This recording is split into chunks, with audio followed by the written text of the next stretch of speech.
कर चुके थे, बराबर है क्या? हम लोग किसकी बात कर चुके थे? लिपोसोम मीडिएटेड ट्रांसफर की बात हम कर चुके थे। तो यहां तक पूरा चैप्टर याद करके आए हैं क्या? अरे याद करो, कल बोला था मैं पहले सुनूंगा उसके बाद फिर आगे क्लास कराएंगे। बताए याद है कि नहीं? अरे कुछ बोला था क्या?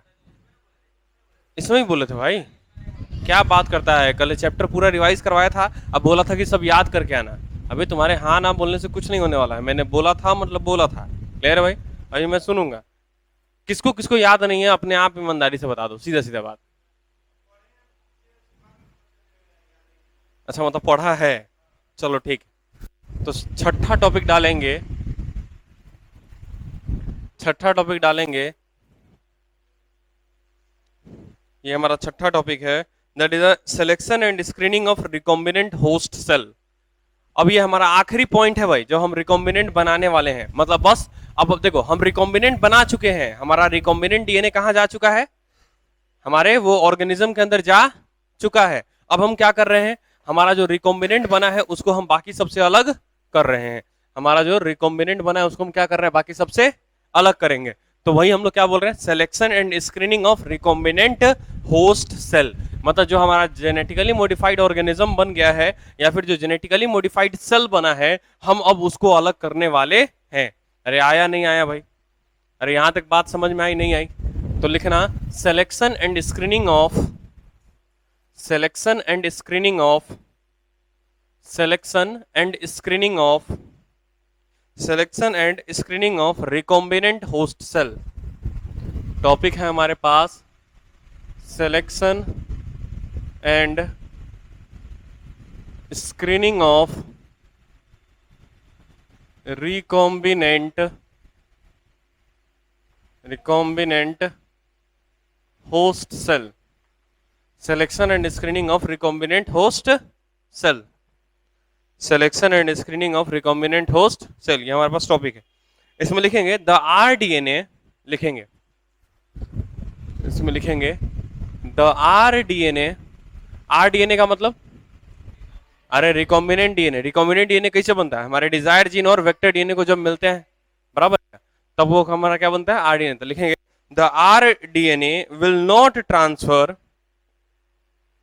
The rDNA will not transfer. क्या हमारे पास जितना होस्ट सेल होगा सब में ट्रांसफर हो जाएगा क्या? नहीं, कुछ में नहीं भी होगा। तो हम लोग क्या बोल रहे हैं? The rDNA will not transfer in all host cell, in all the host cell, in all the host cell. So so so recombinant host cell must be separated from, recombinant host cell must be separated from, recombinant host cell must be separated from non-recombinant, must be separated from non-recombinant cells, must be separated from non-recombinant cells, non-recombinant cell by the help of non-recombinant cells by the help of selectable marker gene of vector, selectable marker gene of vector. अच्छा, यहां पे selectable marker जो है ना, उसको underline करके लिख देना रिपोर्टर जीन। क्या लिख देना भैया इसको? Reporter gene. क्या लिख देना भैया इसको? Reporter gene. क्या लिखोगे वहां पे? Reporter gene. वापस से बोलो जरा, क्या हो गया हमारे पास? सेलेक्टेबल मार्कर जीन, और उसको मार्क करके क्या लिखोगे? Reporter gene. क्या लिखोगे मार्क करके भाई? Reporter gene. अरे यहां तक समझ में आई नहीं आई? अरे यहां तक बातें क्लियर है ना भाई?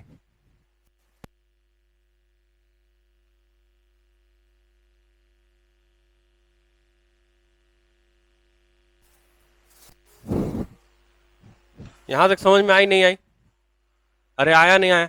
बस यही इतना ही लिखना था। इसके बाद समझना कि क्या होता है। देखो, हमारे पास दो तरह का वर्ड है। क्लियर? एक वर्ड है हमारे पास रिकॉम्बिनेंट, और दूसरा वर्ड है हमारे पास ट्रांसफॉर्मेंट। क्या नाम है? क्या क्या वर्ड है हमारे पास? एक वर्ड है हमारे पास रिकॉम्बिनेंट, और दूसरा वर्ड है हमारे पास ट्रांसफॉर्मेट। क्या बोलते हैं हम लोग? ट्रांसफॉर्मेट। क्या बोलते हैं हम लोग उसको? ट्रांसफॉर्मेट, या फिर ट्रांसफॉर्म्ड फॉर्म। बराबर है क्या? अरे क्लियर है क्या? अरे आया नहीं आया? तो हम लोग क्या बोल रहे हैं कि भैया हमारे पास दो तरह का वर्ड है, एक तो है हमारे पास रिकॉम्बिनेंट सेल और एक क्या है हमारे पास ट्रांसफॉर्मेंट सेल। क्या है हमारे पास? Transformant cell. क्या है हमारे पास? Transformant cell. समझना जरा, समझना। देखो अब जिसके पास भी पूरा पेज बचा हुआ होगा ना, केवल वही करना है, बराबर है क्या? हाँ, पूरा एक पेज मेरे को पूरा चाहिए। और ऐसा करना ना भाई, थोड़ा सा ऐसे मेरे को लगता है,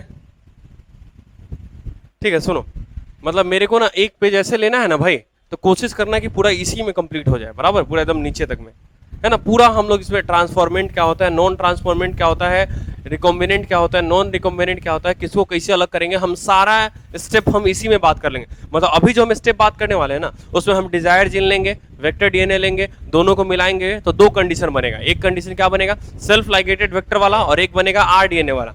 अब सेल्फ लाइगेटेड वेक्टर और आरडीएनए को हम अलग नहीं करेंगे, सीधे हम उसको कहां ट्रांसफर करेंगे? होस्ट में। तो होस्ट के लिए तीन कंडीशन हो जाएगा, एक तो होस्ट में नहीं जाए, दूसरा कंडीशन हो जाएगा होस्ट में सेल्फ लाइगेटेड वेक्टर चला जाए, और तीसरा कंडीशन हो जाएगा कि होस्ट में हमारा रिकॉम्बिनेंट जाए। तो इन तीनों को अलग करना, बराबर। तो ये सारा है सब, क्योंकि हम बार बार अगर अलग करेंगे तो हमारे को खर्चा ज्यादा पड़ेगा, और हम चाहते हैं कि हमारे को खर्चा कम पड़े, इसलिए सिलेक्शन और स्क्रीनिंग हम केवल एक बार करते हैं, बराबर है क्या?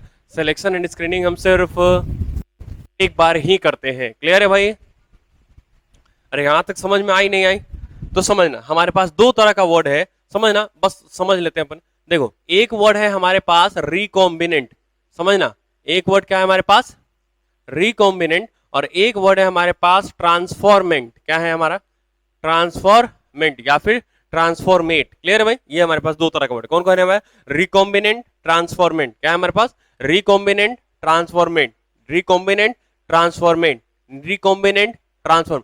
रिकॉम्बिनेंट मतलब जो हमारा वेक्टर है उसके अंदर हमारा डिजायर जीन घुसा है, इसको क्या बोलेंगे हम लोग? रिकॉम्बिनेंट। नहीं घुसा तो नॉन रिकॉम्बिनेंट। अरे घुस गया तो रिकॉम्बिनेंट, नहीं घुसा तो नॉन रिकॉम्बिनेंट। लेकिन देखना, ये मान लो हमारे पास कोई सेल है, ये हमारे पास क्या है? कोई सेल है।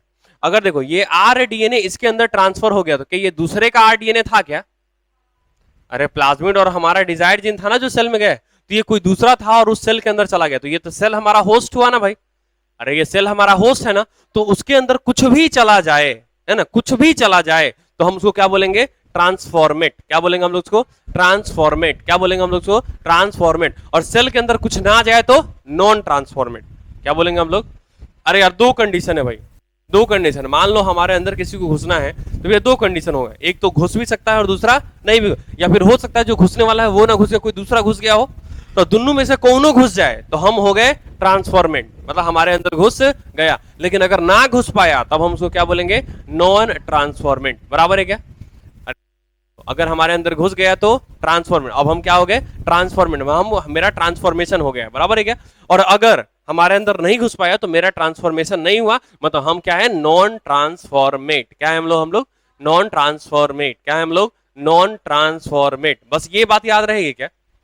अरे क्लियर है भाई? बस इतनी सी बात याद रखनी है तुमको, बाकी इसमें कुछ भी नहीं है, एकदम आसान होगा हमारे लिए। क्लियर है भाई? एक पूरा पेज लेना, एकदम पूरा, बराबर है, और कोशिश करना पूरा का पूरा उसी में आ जाए, या फिर रहने दो, पहले मैं लिख लेता हूं उसके बाद तुम लिख लेना, पहले समझ ले क्या हम लोग। अरे बस आज का टॉपिक हमारा ये है, जो ये एक पेज जाएगा ना, बस यही टॉपिक है, यही तुम समझ जाओ, बस यही चाहिए अपने को। क्लियर है भाई? कर क्या अपन? चलो तो पहले अपन लिख लेंगे, उसके बाद तुम लोग ट्राई करना। ओके चलो, तो सबसे पहले तो भैया कलर यूज करेंगे हम लोग। चलो यहां पे हम लोग अपने डिजायर जीन को जो है, डिजायर जीन को हम येलो कलर से दिखाएंगे अपने। क्लियर है भाई? अलग अलग जीन को हम अलग अलग कलर से दिखाएंगे, ठीक है भाई? चलो समझना जरा, सबसे पहले बताओ, क्या हमारे पास ये वेक्टर है क्या? क्या ये हमारे पास वेक्टर है? और ये वेक्टर मैं बोल रहा हूं PBR 322 है, तो बताओ किस तरफ टेट्रासिलिन होगा, किस तरफ एम्फिसिलिन होगा? जल्दी बताओ। अरे इस तरफ कौन होगा? इस तरफ क्या होगा? तो यहाँ पे हमारा, यहाँ पे जो जीन है वो कौन सा है भैया? TETR, मतलब टेट्रासिलिन रेसिस्टेंट जीन। मतलब इसको टेट्रासिलिन से ट्रीट करो तो इसको घंटा फॉर्क, मतलब ये मरेगा नहीं। और इस तरफ कौन होगा भैया? एम्फिसिलिन। तो ये हमारे पास क्या है? Ampicillin resistant gene. हम लोग बोल दे कि भैया ये हमारा प्लाज्मिड है और ये हमारा PBR 322 है। अरे है क्या? और हम इसको यहाँ पे वेक्टर के तौर पे यूज कर रहे हैं। अरे हम इसको यहाँ पे किसके तौर पे यूज कर रहे हैं? वेक्टर। बोला था ना कि ये फिर हमारा आएगा, वापस से आएगा भाई। और हम बोले कि भैया हमने क्या किया, इसको एक कंटेनर में डाल दिया, ये हम लोग लिए ये वाला कंटेनर, और इसमें हमारा वेक्टर है, क्या है हमारा ये वेक्टर। अब बताओ क्या हमारा डिजायर्ड जीन लेंगे या नहीं लेंगे? तो देखो ये हमारे पास क्या है भाई, डिजायर, क्या डिजायर्ड जीन के बीच में हाइड्रोजन बॉन्ड होता भाई? अरे डीएनए के बीच में हाइड्रोजन बॉन्ड होता है ना। तो हम लोग बोले कि ये हमारा वो डीएनए है जिसमें हमारा डिजायर्ड जीन है। तो डीएनए हैविंग डिजायर्ड जीन, अरे सही है क्या? अरे बोलो, अरे ये डीएनए हुआ ना। हम क्या किए, अब इस डीएनए से, अब हम लाल रंग से हम अपने डिजायर्ड जीन को दिखाएंगे। इस डीएनए से क्या किए, हम अपने डिजायर्ड जीन के सेगमेंट को काट लिए।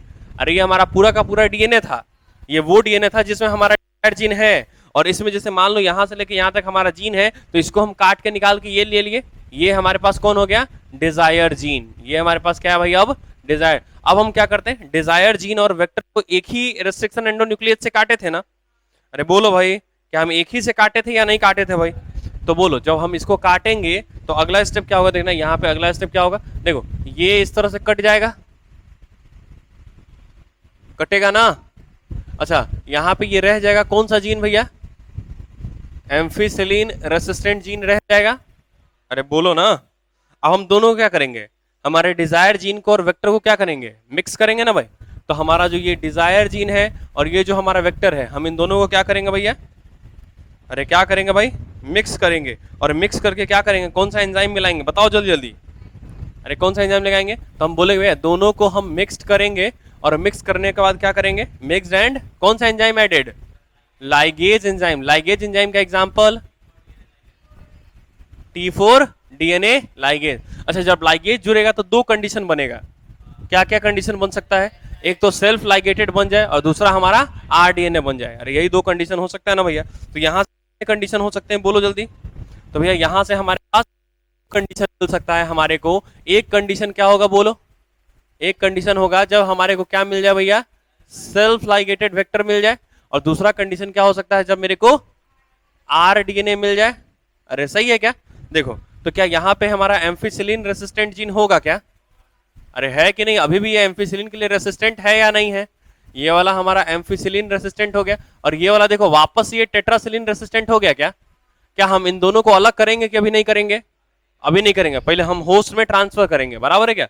अब देखो क्या ये हमारा डिजायर जीन होगा क्या, यहाँ पे देखो, यहाँ पे क्या हमारा डिजायर जीन लग गया क्या, देखो हाइड्रोजन बॉन्ड है क्या बीच में, बताओ क्या इसमें टेट्रासिलिन काम करेगा या नहीं करेगा।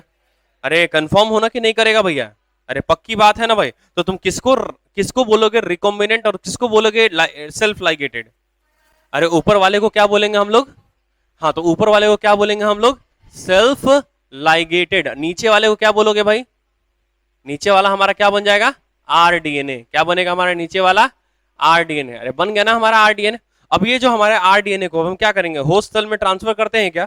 अब मान लो कि हम ट्रांसफर कर रहे हैं बैक्टीरियल सेल में, बताओ कैसे ट्रांसफर करेंगे, लाइसोजाइम एंजाइम के साथ कैल्शियम +2 लेंगे, डाइवेलेंट आयन, उसमें क्या करेगा वो पोर क्रिएट करेगा, और फिर हम हीट एंड शॉक मेथड देंगे, क्योंकि यहाँ पे क्या है आरडीएनए है। अगर डायरेक्ट ट्रांसफर करते तो इलेक्ट्रिक शॉक देते, और अगर आरडीएनए ट्रांसफर कर रहे हैं तो हीट एंड शॉक मेथड देंगे। अरे देंगे या नहीं देंगे भाई, अब बोल भी नहीं करेगा भैया सब।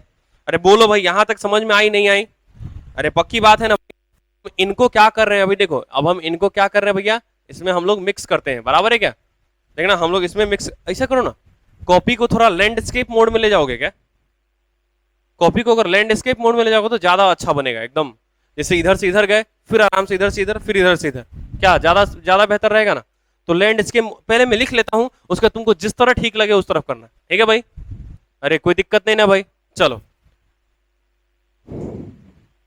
चलो। तो अब हम लोग क्या किए, इसको ट्रीट किससे करेंगे भाई, लाइसो, बोलो लाइसोजाइम एंजाइम के साथ हम क्या मिलाएंगे, कैल्शियम +2। अरे मिलाएंगे नहीं मिलाएंगे, तो बताओ क्या ये ट्रांसफर हो जाएगा क्या, ट्रांसफर इन होस्ट सेल। अरे ट्रांसफर इन होस्ट सेल कर रहे हैं कि नहीं कर रहे हैं भाई, अरे होस्ट सेल में हम ट्रांसफर कर रहे हैं।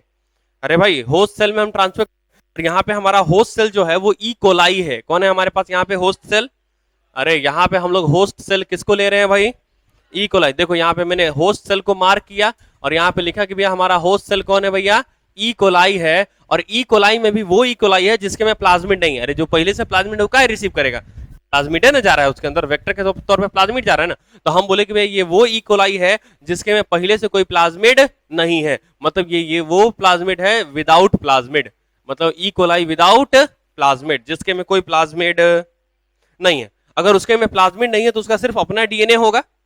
अरे बोलो ना, अगर उसके में प्लाज्मिड नहीं है तो वो सिर्फ अपना डीएनए रखेगा, अब बोल भी नहीं करेगा भाई, वो सिर्फ अब हमारे होस्ट सेल को मैं ग्रीन कलर से दिखाऊंगा, उसके खुद के क्रोमोसोम को मैं ग्रीन कलर से दिखाऊंगा, मतलब हमारा जो ये होगा, ये कैसा होगा, होस्ट सेल इसी तरह का होगा और इसका अपना जीन होगा इस तरह से, इधर इधर ऐसे ऐसे, अरे होगा ना। अच्छा ये बताओ क्या इसके अंदर प्लाज्मिड है क्या? इसके अंदर प्लाज्मिड नहीं है, इसका मतलब हम लोग ये बोल दे कि भैया क्या इसके में एंटीबायोटिक रेसिस्टेंट जीन होगा क्या? नहीं, इसका मतलब ये सेंसिटिव होगा टेट्रासिलिन के लिए भी और एम्फीसिलिन के लिए भी। अरे सही बोल रहा हूं क्या? तो हम लोग इसके लिए क्या बोल सकते हैं, बोलो इसके लिए क्या बोल सकते हो, बताओ, सेंसिटिव बोलो, सेंसिटिव बोलो फॉर टेट्रासिलिन, बोलो tetra TETR and ampicillin, ampicillin, tetracycline and ampicillin के लिए क्या है, अबे रेसिस्टेंट है क्या, ये हमारे टेट्रासिलिन और एम्फीसिलिन के लिए क्या है, ये सेंसिटिव है, बराबर है क्या, ये सेंसिटिव है, या अगर इस पे पड़ेगा तो ये क्या करेगा, मरमुरा जाएगा, क्योंकि भैया इसके में प्लाज्मिड नहीं है, प्लाज्मिड नहीं है तो रेसिस्टेंट जीन नहीं होगा, रेसिस्टेंट जीन नहीं होगा तो ये सेंसिटिव, मतलब ये इसका खुद का डीएनए है ना भाई। अब जहां भी मैं होस्ट सेल को रिप्रेजेंट करूंगा, किससे रिप्रेजेंट करूंगा, ग्रीन कलर से, बराबर क्या, किससे रिप्रेजेंट करेंगे अपन, ग्रीन कलर से, कोई दिक्कत है क्या? तो अब क्या हम इस होस्ट को एक ट्यूब में ले सकते हैं, इसको हम क्या करें, एक ट्यूब में ले लें, अरे इसको भी मैंने ट्यूब में ले लिया, अब ये वाला ट्यूब और ये वाला ट्यूब दोनों का ट्यूब मिला देंगे, अरे ये जो हमारा ट्यूब बना है ये तो ट्यूब के अंदर है, अब दोनों का ट्यूब मिला देंगे एक साथ है। अच्छा जब तुम मिलाओगे तो हम लोग बोल रहे कि भैया एक बड़े ट्यूब में हम इसको मिला देंगे, अब अरे बड़े ट्यूब में मिला देंगे कि नहीं मिलाएंगे, और इसको छोड़ देंगे किसको, आरडीएनए को होस्ट सेल में जाने के लिए। अच्छा एक बात बताओ, इस ट्यूब में हमारे पास क्या क्या था, आरडीएनए भी था और सेल्फ लाइगेटेड वेक्टर भी था, इस ट्यूब में क्या था हमारे पास, होस्ट सेल था।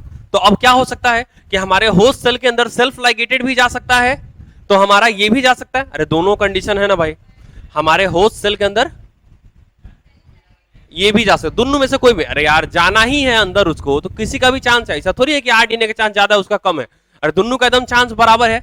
तो बताओ जब हम दोनों को मिलाएंगे तो हमारे पास तीन कंडीशन बनेगा, पहला कंडीशन जब होस्ट सेल में ना जाए, दूसरा कंडीशन जब होस्ट सेल में कौन चला जाए, सेल्फ लाइगेटेड वाला चला जाए, और तीसरा कंडीशन जब होस्ट सेल में हमारा आरडीएनए चला जाए। अरे सही बात गलत बात, अरे पक्की बात है क्या?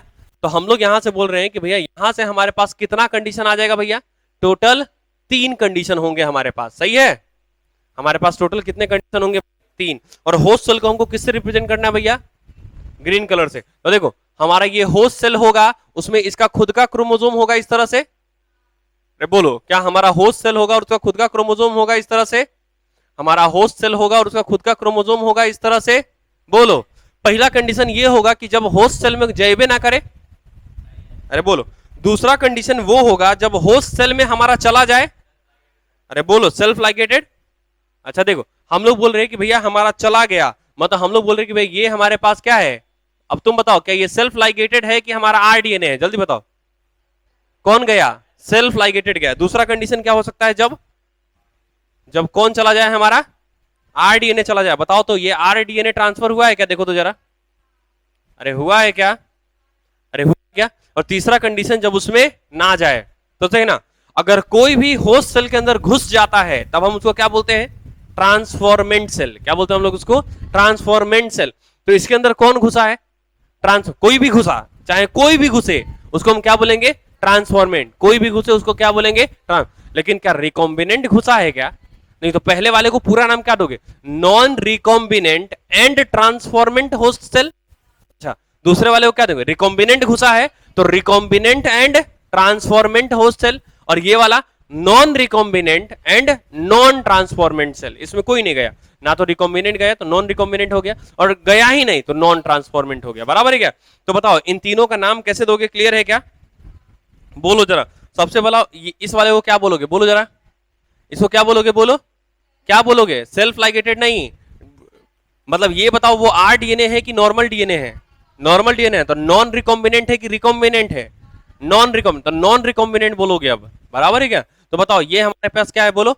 नॉन रिकॉम्बिनेंट एंड ट्रांसफॉर्मेंट, मतलब कोई घुसा ना उसके अंदर, तो हम लोग क्या बोलेंगे, ट्रांसफॉर्मेट सेल, ट्रांसफॉर्मेंट सेल। अच्छा दूसरे वाले को क्या बोलोगे, रिकॉम्बिनेंट एंड ट्रांसफॉर्मेंट सेल। दूसरे वाले को क्या बोलोगे, रिकॉम्बिनेंट एंड ट्रांसफॉर्मेंट सेल,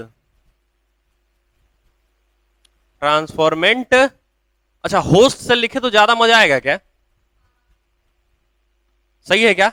अच्छा तीसरा कंडीशन क्या है बोलो, non recombinant and non transformant, उसके अंदर घुसा ही नहीं। अरे क्लियर है भाई, बोला ना, अगर कोई नहीं घुसा तो हम उसको क्या बोलेंगे, नॉन ट्रांसफॉर्मेंट, कोई भी घुसा तो ट्रांसफॉर्मेंट। तो ट्रांसफॉर्मेंट में दो कंडीशन, जब हमारे पास सेल्फ लाइगेटेड वेक्टर जाए या फिर हमारे पास आरडीएनए जाए, बराबर है क्या? अब मुझे किसको अलग करना है इन तीनों में से, मुझे क्या चाहिए, बीच वाला या ऊपर वाला या नीचे वाला? अरे भाई मेरे को चाहिए बीच वाला भाई, मेरे को कल्चर किसका करना है, हम किसको बनाना चाहते थे, अरे रिकॉम्बिनेंट एंड ट्रांसफॉर्मेंट को बनाना चाहते थे ना भाई, तो हमको उसको अलग करना पड़ेगा या नहीं करना पड़ेगा, तो मुझे उसको अलग करना पड़ेगा। तो सबसे पहले हम लोग क्या करेंगे समझना, तो सबसे पहले यहाँ पे ये वाला हमारा क्या हो गया, ये वाला हो गया हमारा नॉन रिकॉम्बिनेंट, बोलो आगे, non recombinant and non transformant, सही है, नॉन ट्रांसफॉर्मेंट होस्ट सेल। कोई दिक्कत है क्या यहां तक? नॉन रिकॉम्बिनेंट, देखो भाई सबसे पहले तो नॉन रिकॉम्बिनेंट मतलब रिकॉम्बिनेंट नहीं है, ठीक है। नॉन ट्रांसफॉर्मेंट मतलब कुछ गया ही नहीं, सीधा सीधा। रिकॉम्बिनेंट मतलब उसके जीन के साथ कोई छेड़छाड़ नहीं हुआ, नॉन रिकॉम्बिनेंट का मतलब उसके जीन के साथ कोई छेड़छाड़ नहीं हुआ, इसलिए नॉन रिकॉम्बिनेंट। और नॉन ट्रांसफॉर्मेंट मतलब उसके अंदर कोई गया ही नहीं। हाँ हाँ, इसलिए हम लोग बोल रहे हैं। अरे तो इस अगर नहीं गया है तो तुम क्या बोलेगा, रिकॉम्बिनेंट बोलेगा? अगर मेरे को दोनों वर्ड यूज करना हो तो, रिकॉम्बिनेंट और नॉन रिकॉम्बिनेंट दोनों यूज करना हो तब फिर समझो ना। तो ये बात समझ में आ गई क्या?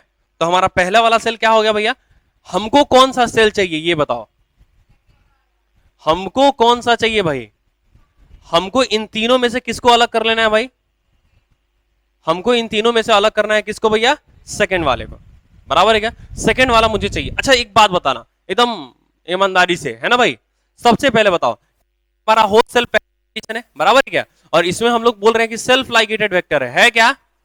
तो बताओ इसको टेट्रासिलिन डालोगे कोई फर्क पड़ेगा क्या? क्या इस पे एम्फिसिलिन डालोगे कोई फर्क पड़ेगा क्या? अच्छा चलो, दूसरा है हमारे पास रिकॉम्बिनेंट है, और ये हमारे पास देखो ये वाला जीन है हमारे पास, बराबर, और ये हमारा हो गया एम्फिसिलिन रेसिडेंट। बताओ टेट्रासिलिन डालोगे फर्क पड़ेगा या नहीं पड़ेगा? अरे फर्क तो पड़ जाएगा भैया, और एम्फिसिलिन डालोगे तो कोई फर्क नहीं पड़ेगा। अच्छा तीसरे वाले की बात करें, तीसरे वाले में ये हो गया और इसमें कुछ नहीं है, बताओ एम्फिसिलिन डालोगे तो फर्क पड़ेगा कि नहीं पड़ेगा? पड़ेगा। और टेट्रासिलिन डालोगे तो फर्क, मतलब समझना, ये एम्फिसिलिन के लिए रेसिस्टेंट है, ये एम्फिसिलिन के लिए रेसिस्टेंट है, लेकिन ये एम्फिसिलिन के लिए रेसिस्टेंट, मतलब सबसे पहले ये लेके और हम इसको किससे ट्रीट कर देंगे, एम्फी, जैसे ही हम इसके ऊपर एम्फिसिलिन का बौछार करेंगे, क्या ये अपने आप खत्म हो जाएगा क्या, सारा वैसे का मर जाएगा क्या? मतलब जितना हमारा non recombinant and non transformant है वो सब खत्म हो गया क्या? उसके बाद हमारे पास केवल कौन बच जाएगा, तो हमारे पास सेल्फ लाइगेटेड वाला मतलब नॉन रिकॉम्बिनेंट एंड ट्रांसफॉर्मेंट, और एक हमारा बच जाएगा रिकॉम्बिनेंट एंड ट्रांसफॉर्मेंट। और इसको हम लोग रेप्लिका प्लेट मेथड पे कर लेंगे क्या? अरे याद करो बोला था या नहीं बोला था? तो तुम समझ रहे हो क्या इसको हम क्यों एम्फिसिलिन से ट्रीट कर रहे हैं? क्योंकि ये एम्फिसिलिन के लिए रेसिस्टेंट है, ये भी एम्फी, अगर हम टेट्रासिलिन से ट्रीट कर देते ना तो हमारा हइये वाला मर जाता रे, अरे ये तो खत्म होबे करता, हमारा ये भी मर जाता भाई, समझ रहे हो? अगर मान लो ये दोनों एक साथ खत्म हो रहा है, मान लो हम अभी ये रेप्लिका प्लेट बना लिए, बराबर, मान लो हम अभी ये रेप्लिका प्लेट बना लिए और ये इस तरह का चेंबर बना लिए, क्लियर है भाई? हम लोग मान लो इसको ट्रीट कर दिए टेट्रासिलिन से, किससे ट्रीट कर दिए? तो मान लो हाई वाला सेगमेंट पूरा मर गया, तो हमको कैसे पता चलेगा कि कौन से सेगमेंट में ये वाला था? अरे ये भी टेट्रासिलिन से मर रहा है और ये भी टेट्रासिलिन से मर रहा है, हमको कैसे पता चलेगा? नहीं पता चलेगा ना। इसलिए भैया ये एम्फिसिलिन के लिए रेसिस्टेंट था, ये भी एम्फिसिलिन, लेकिन ये एम्फिसिलिन के लिए सेंसिटिव था, तो हम इसको मार देंगे क्या, एम्फिसिलिन से। जैसे ही ये हमारा खत्म हुआ, बताओ हमारे पास ये सिर्फ यही बचेगा क्या? तो अब जब हम रेप्लिका प्लेट मेथड बनाएंगे और जब हमारा जो मरता हुआ दिखेगा टेट्रासिलिन से, हम कंफर्म हो जाएंगे जो टेट्रासिलिन से मर रहा है केवल वही हमारा रिकॉम्बिनेंट है जो हमको चाहिए, अरे वही हमारा रिकॉम्बिनेंट एंड ट्रांसफॉर्मेंट सेल है जो मुझे चाहिए। अरे बोलो आया कि नहीं आया भाई? तो बताओ इसको सबसे पहले किससे ट्रीट करोगे, एम्फिसिलिन से कि टेट्रासिलिन से? अरे बोलो एम्फिसिलिन से या टेट्रासिलिन से? एम्फिसिलिन या टेट्रासिलिन? मतलब हमारा अगला स्टेप होगा कि भाई यहां पे जितने भी सेल होंगे, वापस सुनो, यहां पे अगला स्टेटमेंट होगा कि हमारा जितना भी सेल होगा उनको हम ट्रीट कर देंगे या फिर उनको ग्रो कर देंगे एम्फिसिलिन मीडियम पे। अरे एम्फिसिलिन पे मतलब हम लोग यहां पे लिख सकते हैं all cells are cultured on ampicillin containing medium. बोलो, all cells are cultured on ampicillin containing medium. अच्छा एम्फिसिलिन रहेगा तो बताओ कौन मरेगा कौन बचेगा? अरे यार non recombinant and non transformant मर जाएगा, बाकी हमारा बाकी दो को बच जाएगा, सेल्फ लाइगेटेड और आरडीएनए वाला बच जाएगा हमारे पास। तो बताओ इससे इसका क्या फर्क पड़ेगा हमारे ऊपर, जल्दी बताओ इसका क्या फर्क पड़ेगा? हम लोग बोल दे कि भैया जितना भी non transformant, all non transformant and जितना भी नॉन ट्रांसफॉर्मेंट अकेले यही है ना, तो जितना भी नॉन ट्रांसफॉर्मेंट है वो क्या होगा, विल डाई, अरे मर जाएगा। और बाकी जो भी हमारे ट्रांसफॉर्मेंट है वो बच जाएंगे। देखो ये दोनों ट्रांसफॉर्मेंट है क्या, अरे ये दोनों ही बच जाएगा क्या? तो हम लोग लिख सकते हैं and transformant cell and self ligated vector, जो हमारा सेल्फ लाइगेटेड वेक्टर वाला है, self ligated vector will exist या फिर विल सर्वाइव। ये सर्वाइव करेगा, बाकी सब मर जाएगा। अरे बोलो ना, अब हमारे पास कै गो बच गया, दूगो। अगर तुम मान लो कि इस दोनों पे एक बार तो हम एम्फिसिलिन डाले तो ये मर गया, अगर टेट्रासिलिन डालोगे तो ये मर जाएगा। अरे हम जो काम किए सब पानी रह जाएगा, उसका कोई मतलब रह जाएगा क्या? तो बताओ किसी कीमत पे हम डायरेक्टली इसको टेट्रासिलिन से ट्रीट कर सकते हैं क्या? नहीं, हम इसको किसी कीमत पे इसको डायरेक्टली टेट्रासिलिन से ट्रीट, तो हमारा मजबूरी है कि अब हम क्या बनाए, रेप्लिका प्लेट। मान लो इसको ग्रो कर रहे हैं, इस पे को प्लेट लिए, इस पे डाले और हटाए, जैसे इससे हटाओगे तो कुछ इस पे नहीं आ जाएगा बैक्टीरिया, और इसको ट्रीट कर देंगे कथी से, टेट्रासिलिन से, तो इस पे जो मरेगा यहां से काट के निकालेंगे। अरे नहीं समझ में आया? अरे जो मरेगा उसको हम काट के निकाल लेंगे ना भाई। तो बोलो अगला स्टेप क्या लिखोगे, बोलो जल्दी से, अगला स्टेप क्या लिखोगे? इनसे हम कैसे अलग करेंगे? जो भी हमारा ट्रांसफॉर्मेंट सेल है उसको हम ट्रीट कर दे क्या टेट्रासिलिन से? नहीं, हम उसको ट्रीट नहीं कर सकते, इसलिए हम उसको क्या कर देंगे, रेप्लिका प्लेट मेथड करेंगे। रेप्लिका प्लेट मतलब उसी, अरे एक प्लेट है और हमारा दूसरा प्लेट है, उस प्लेट पे रखा, इस पे बैक्टीरिया ग्रो कर रहा है, रखेंगे कुछ बैक्टीरिया इस पे नहीं चिपक जाएगा, तो इसको सेम बैक्टीरिया जहां है उसी का चिपकेगा, तो जैसे ही चिपकेगा हम लोग बोलेंगे अच्छा ये रेप्लिका प्लेट बना है इसका, बराबर इसका रेप्लिका प्लेट है, ये एग्जैक्टली रिप्रेजेंट कर रहा है कि कौन पोजीशन पे कौन है। अरे समझ में आ रहा है कि नहीं आ रहा है? तो हम लोग ये बात करें कि अब जितने भी ट्रांसफॉर्मेंट एंड रिकॉम्बिनेंट सेल है हमको उसको अलग करना किससे, non recombinant and transformant host cell से। वापस सुनो, मेरे पास जितना भी recombinant and transformant host cell है मुझे उसको अलग करना है किससे, non recombinant and transformant host cell से। उसके लिए मुझे क्या करना पड़ेगा, रेप्लिका प्लेट मेथड को यूज करना पड़ेगा। तो हम लोग रेप्लिका प्लेट मेथड यूज करते हैं और यहां हम लोग लिखते हैं from transformant and recombinant cell, from transformant cell comma recombinant cell will separated from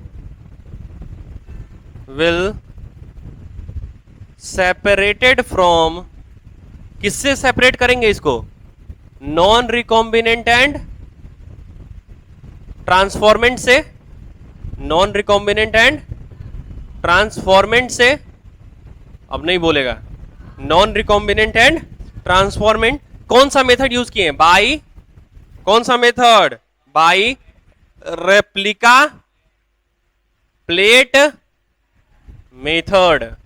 क्या यूज करेंगे हम लोग, बाई रेप्लिका प्लेट मेथड और न्यूक्लिक एसिड हाइब्रिडाइजेशन, और कौन सा है हमारे पास, न्यूक्लिक एसिड हाइब्रिडाइजेशन। क्या वो मेथड हो गया भैया, एक रेप्लिका प्लेट मेथड या फिर न्यूक्लिक एसिड हाइब्रिड? हमारे को आसान क्या पड़ेगा, रेप्लिका प्लेट मेथड या न्यूक्लिक हाइब्रिडाइजेशन? हमारे सिलेबस में नहीं है न्यूक्लिक प्लेट हाइब्रिडाइजेशन, तो समझ गया होगा कौन यूज करेंगे हम लोग, रेप्लिका प्लेट मेथड। क्या यूज करेंगे हम लोग, रेप्लिका प्लेट। तो हम लोग रेप्लिका प्लेट मेथड पढ़े क्या, अरे बोलो ना, रेप्लिका प्लेट मेथड हम लोग पढ़े क्या? तो चलो हम लोग अब देखते हैं कि हमारा रेप्लिका प्लेट मेथड क्या होता है। चलो, तो हमारा जो रेप्लिका प्लेट है ना भाई, वो ऑरेंज कलर का है। हमारे पास जो रेप्लिका प्लेट है वो किस कलर का है? अरे हमारे पास रेप्लिका प्लेट किस कलर का है भाई, ऑरेंज का। देखो ये हमारे पास हो गया रेप्लिका प्लेट, तो ये हमारा क्या है भाई, रेप्लिका प्लेट है, बराबर है क्या, ये रेप्लिका प्लेट है। और हम बोले कि भैया ये एक नाइट्रोसेलुलोज मेम्ब्रेन है, ये क्या है भैया? अच्छा तुम समझ गया होगा, नाइट्रोसेलुलोज मेम्ब्रेन हम पहले भी यूज किए थे। क्या किए थे नाइट्रोसेलुलोज मेम्ब्रेन पे, डीएनए को ट्रांसफर किए थे। और इस स्टेप को हम क्या बोले थे, अरे नाइट्रोसेलुलोज नाइट्रोसेलुलोज मेम्ब्रेन पे हम ट्रांसफर किए थे डीएनए को, और इसको कौन सा ब्लॉटिंग बोले थे, साउदर्न ब्लॉटिंग। अबे तुम लोग सब भूल गए भाई। चलो अब हम लोग इस प्लेट को किस पे प्लेस करेंगे, देखो ये हमारा हो गया ओरिजिनल प्लेट, अरे बोलो ना। और हम बोल रहे हैं कि भैया ये देखो, हमेशा बैक्टीरिया ना कॉलोनी के फॉर्म में ग्रो होता है। देखो ये कॉलोनी ये बन गई, ये कॉलोनी ये बन गई, ये कॉलोनी ये है, एक कॉलोनी ये है और एक कॉलोनी ये है। बताओ ये अलग अलग कॉलोनी बना रहा है क्या? तो हम लोग क्या करेंगे, क्या इस प्लेट को क्या इसके ऊपर प्लेस कर देंगे, क्या सीधे इसको उठाएंगे और इसके ऊपर डाल देंगे? देखो तो हमने इसके ऊपर डाल दिया क्या प्लेट को, अरे डाल दिया हमने इस प्लेट को। अच्छा ये इसमें मीडियम होगा हमारे पास, अरे ये मीडियम में ग्रो हो रहा होगा ना भाई, अरे इसमें पूरा मीडियम भरल होगा ना भाई। और इस पे हम डाले तो बताओ कुछ बैक्टीरिया हमारे रेप्लिका प्लेट पे आ जाएगा या नहीं आ जाएगा? तो अब क्या, जैसे ही हम इसको रिमूव करेंगे यहां से, जैसे ही तुम इसको यहां से रिमूव करोगे तो क्या होगा, हमारा ऑरेंज वाला जो प्लेट होगा, वापस सुनना, क्या हमारा जो ऑरेंज प्लेट होगा उसमें मेरे को एग्जैक्टली ऐसा ही डॉट दिखेगा क्या मेरे को? देखो तो, अरे दिखेगा या नहीं दिखेगा मेरे को, दिखेगा ना मेरे को, ऐसा ही दिखेगा। अब हम क्या करेंगे, इसको किससे ट्रीट कर देंगे, अरे बोलो ना, हम इसको किससे ट्रीट करेंगे, placed on tetracycline medium, placed on. तो हम इसको क्या करेंगे भैया, प्लेस्ड ऑन। अब ये जो हमारे पास कंटेनर होगा उसमें क्या भरल पड़ल रहेगा भाई, अरे क्या भरल रहेगा उसके अंदर? तो हम लोग बोले कि भाई ये जो है हमारा टेट्रासिलिन मीडियम है। क्या है हमारे पास, ये टेट्रासिलिन मीडियम है। जैसे ही तुम इसके अंदर डालोगे इसको, देखो जैसे ही हम इसको इस वाले को इसके ऊपर डालेंगे टेट्रासिलिन मीडियम के ऊपर, उसके बाद बताओ क्या होगा, अरे उसके बाद बताओ क्या होगा, क्या जैसे ही हम उसको प्लेस करेंगे टेट्रासिलिन मीडियम पे तो बताओ इसका क्या होने वाला है, इसको प्लेस करेंगे टेट्रासिलिन मीडियम पे तो इसका क्या होने वाला है, कुछ मरेगा कि नहीं मरेगा? तो ये देखो ये हमारा ऑरेंज कलर का हो गया, सही है। और हम बोले कि भैया ये हो गया हमारे पास टेट्रासिलिन, और ये क्या हो गया हमारे पास, टेट्रासिलिन मीडियम हुआ कि नहीं हुआ, अरे बोलो ना रे, हुआ। और हम बोल रहे हैं कि देखो ये वाला एकदम मस्त सरवाइव कर रहा है, अभी भी ग्रो कर रहा है, ये वाला अभी भी ग्रो कर रहा है, ये वाला अभी भी ग्रो कर रहा है, और ये वाला तनका तनका बच गया, देखो एकदम तनका तनका। बताओ कौन मर रहा है, अभी नीचे वाला दुगो मर रहा है क्या? सीधे अगर हम इसको, यही हमारा कौन होगा, रिकॉम्बिनेंट एंड ट्रांसफॉर्मेंट। क्या मेरे को मिल गया क्या? अरे क्या हम उसी को ग्रो कर लेंगे क्या? अरे बोलो ना। तो हम लोग ये बोले कि भैया जो नहीं मर रहा है वो बैक्टीरिया है जो किसको कंटेन कर ले है, सेल्फ लाइगेटेड वेक्टर को।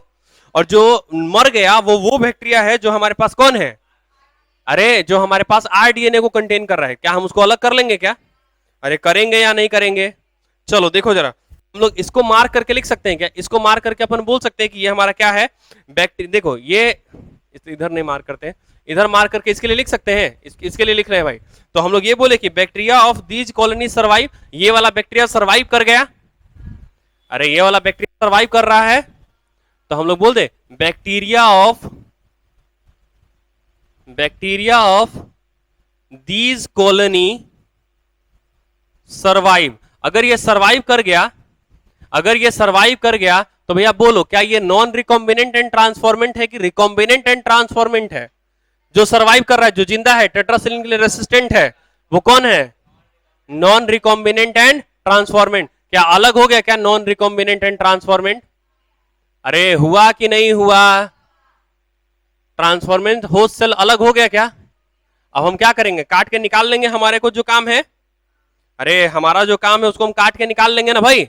अच्छा, और इसकी बात करें तो ये वाला वो बैक्टीरिया है जो क्या कर रहा है, अरे bacteria of these colony dies, नहीं बोलेंगे, ये वाला बैक्टीरिया जो है, bacteria of these colony dies, और अगर ये मर गया इसका मतलब वही हम टेट्रासिलिन के जगह पे ही ना हम अपना डिजायर जीन घुसे रहे थे, अरे बोलो, तो हम लोग इसका मतलब ये बोल दे कि भैया यही हमारे पास कौन है, रिकॉम्बिनेंट कॉलोनीज है हमारा, अरे ये हमारा क्या है, रिकॉम्बिनेंट कॉलोनी है कि नहीं है, रिकॉम्बिनेंट एंड ट्रांसफॉर्मेंट कॉलोनी है या नहीं है, अरे है या नहीं है भाई, तो ये हमारे पास यही है। क्या इसको हम काट के निकाल लेंगे क्या यहां से, अबे निकाल लेंगे क्या इसको, और निकाल के इसको हम ग्रो कर लेंगे क्या, अरे करेंगे या नहीं करेंगे, अब हम लोग वहां से सीधे काट के निकालेंगे और उसको ग्रो कर लेंगे, खत्म हो गया क्या बात हमारा, अरे बोलो, मतलब अब हम लोग बोल दे कि भैया ये दोनों कॉलोनी को हम बाहर निकाल लेंगे, अरे ये दोनों कॉलोनी को हम क्या करेंगे, बाहर निकाल लेंगे ऐसे, और बाहर निकाल के क्या करेंगे, इसका रिकॉम्बिनेंट कॉलोनी है, इसको सेपरेट करके हम क्या करेंगे, अरे बाद में पता चला ना कि हमारा ये रिकॉम्बिनेंट कॉलोनी है, इसको हम सेपरेट करेंगे और इसको सेपरेटेड एंड फर्दर कल्चर्ड, इसको हम सेपरेट किए और इसका कल्चर करवा दिए। समझ में आया क्या, नहीं आया तो बोलो, अरे यहां तक क्लियर है या नहीं है, एक बार फिर से समझाऊं क्या इसको, एक बार फिर से समझाऊं क्या इसको, पक्की बात, चलो देखो जरा, सबसे पहले हम होस्ट लिए जिसमें ये वाला टेट्रासिलिन था, ये वाला एम्फिसिलिन था, ये वाला टेट्रासिलिन, जीन को काट दिए, जैसे ही हमने काटा अब ये टेट्रासिलिन के लिए रेसिस्टेंट नहीं रहा, अब जैसे हम टेट्रासिलिन डालेंगे ये मरमुरा जाएगा, और इसमें हम लोग क्या मिला दिया, अपना डिजायर जीन, जब दोनों को जोड़े तो दो कंडीशन आया है, एक तो यही जीन वापस से जुड़ गया, मतलब वेक्टर है वापस जुड़ गया, अरे जुड़ना है तो कोनो किससे भी जुड़ सकता है ना भाई, तो वेक्टर खुद में जुड़ गया, और दूसरा कंडीशन क्या हो गया, जब हमारे पास हमारा डिजायर जीन इसके अंदर घुस गया, सही बात है, जब डिजायर जीन इसके अंदर घुस गया इसका मतलब ये टेट्रासिलिन से मर जाएगा, और हमारा डिजायर जीन नहीं घुसा इसका मतलब वो टेट्रासिलिन और एम्फिसिलिन दोनों से नहीं मरेगा, अरे समझ में आया क्या। अब हम इसको डाले होस्ट सेल के अंदर, और होस्ट सेल हम इकोलाई चुने हैं, और हमारा जो इकोलाई है वो बिना प्लाज्मिड के है, किसका है भैया, अच्छा अगर उसके अंदर प्लाज्मिड नहीं है तो बताओ क्या वो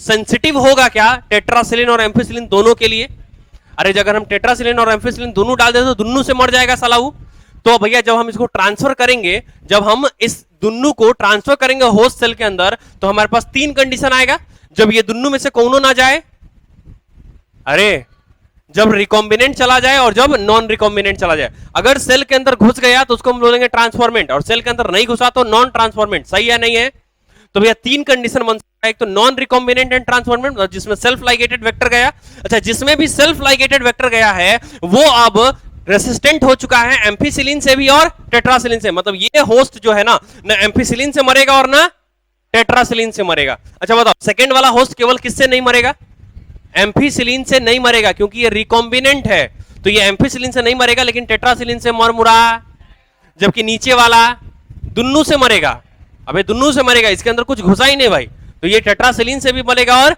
एम्फिसिलिन से, तो देखो ये एम्फिसिलिन से नहीं मरेगा, ये एम्फिसिलिन से नहीं मरेगा, ये एम्फिसिलिन से मरेगा, तो एम्फिसिलिन से ट्रीट कर दे क्या, तो बताओ ये मर जाएगा क्या, तो ये दोनों बच जाएगा क्या, अब बताओ टेट्रासिलिन से डायरेक्टली ट्रीट कर सकते हैं या नहीं कर सकते, तो क्या मेरे को रेप्लिका प्लेट मेथड बनाना पड़ेगा क्या, तो जब हम रेप्लिका प्लेट बनाएंगे तो मेरे को हम इसको किससे ट्रीट करेंगे, टेट्रासिलिन से, जैसे ही तुम इसमें टेट्रासिलिन डालोगे क्या होगा, कुछ कॉलोनी ग्रो कर जाएगा और कुछ कॉलोनी मरमुरा जाएगा, अच्छा जो कॉलोनी ग्रो कर गया इसका मतलब हम लोग ये बोलेंगे कि भैया वो कॉलोनी जो है वो नॉन रिकॉम्बिनेंट मतलब सेल्फ लाइगेटेड वेक्टर को रख रहा था, तभी ना ये वाला जुड़ गया हुआ, तभी ना रेसिस्टेंट हो गया है, नहीं तो मरमुरा नहीं जाता रे, अरे मर जाता कि नहीं मर जाता, मर जाता, लेकिन जो कॉलोनी मर गया इसका मतलब हम लोग ये बोले कि भैया ये वाला जीन काम नहीं किया, अरे ये वाला जीन कब काम नहीं किया होगा, जब हमारा वाला जीन उसके अंदर घुसल परल होगा तब ने काम नहीं किया होगा, नहीं तो बाबू का बिया था क्या जो बोलता नहीं आज हम काम नहीं करेंगे, हैं चलो, तो ये बात समझ में आया क्या, तो ये हमारा कौन है, रिकॉम्बिनेंट एंड नॉन ट्रांसफॉर्मेंट वाला मरा कि नहीं मरा, अरे जैसे ही मरा तो हमारा जो ओरिजिनल प्लेट था, ये हमारा व्हाइट वाला ओरिजिनल प्लेट था ना रे, उसमें हम रेप्लिका प्लेट डाल के चेक कर लिए, हमको समझ में आएगा कि अच्छा ये वाला नहीं मरा, तो जो नहीं मरा उसको हम काट के बाहर निकाल लेंगे क्या, अच्छा हाँ वही जो मर गया उसको हम काट के बाहर निकाल लेंगे क्या, उसको हम सेपरेट करेंगे और फर्दर उसी का कल्चर करेंगे, क्योंकि भैया वही हमारे पास क्या है, वही हमारा क्या है, रिकॉम्बिनेंट होस्ट सेल है। क्या है हमारे पास, recombinant and transformant host cell है। कोई दिक्कत है क्या यहां तक, बोलो जरा, अगर यहां तक कोई भी तकलीफ हो तो बोलेंगे भाई। अच्छा ये वाला पोर्शन छोड़ दो, बाकी ये वाला लिख लो। मैं तो सोचूंगा कि भैया तुम लैंडस्केप में ना करके वो ऐसे ही करो, ज्यादा बेहतर रहेगा। वैसे तुम्हारी मर्जी, तुम जैसे करो, तुमको लिखना है भाई, सीधा सीधा बात है। चलो इसको करेंगे जरा।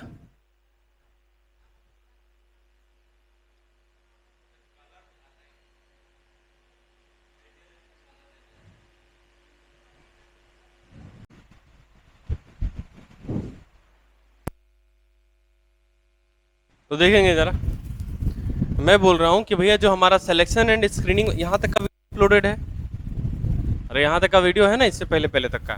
चलो इसके बाद देखेंगे अपन। तो हम लोग बात करते हैं लिमिटेशन ऑफ दिस प्रोसेस में क्या है, वो अपन समझेंगे, समझना।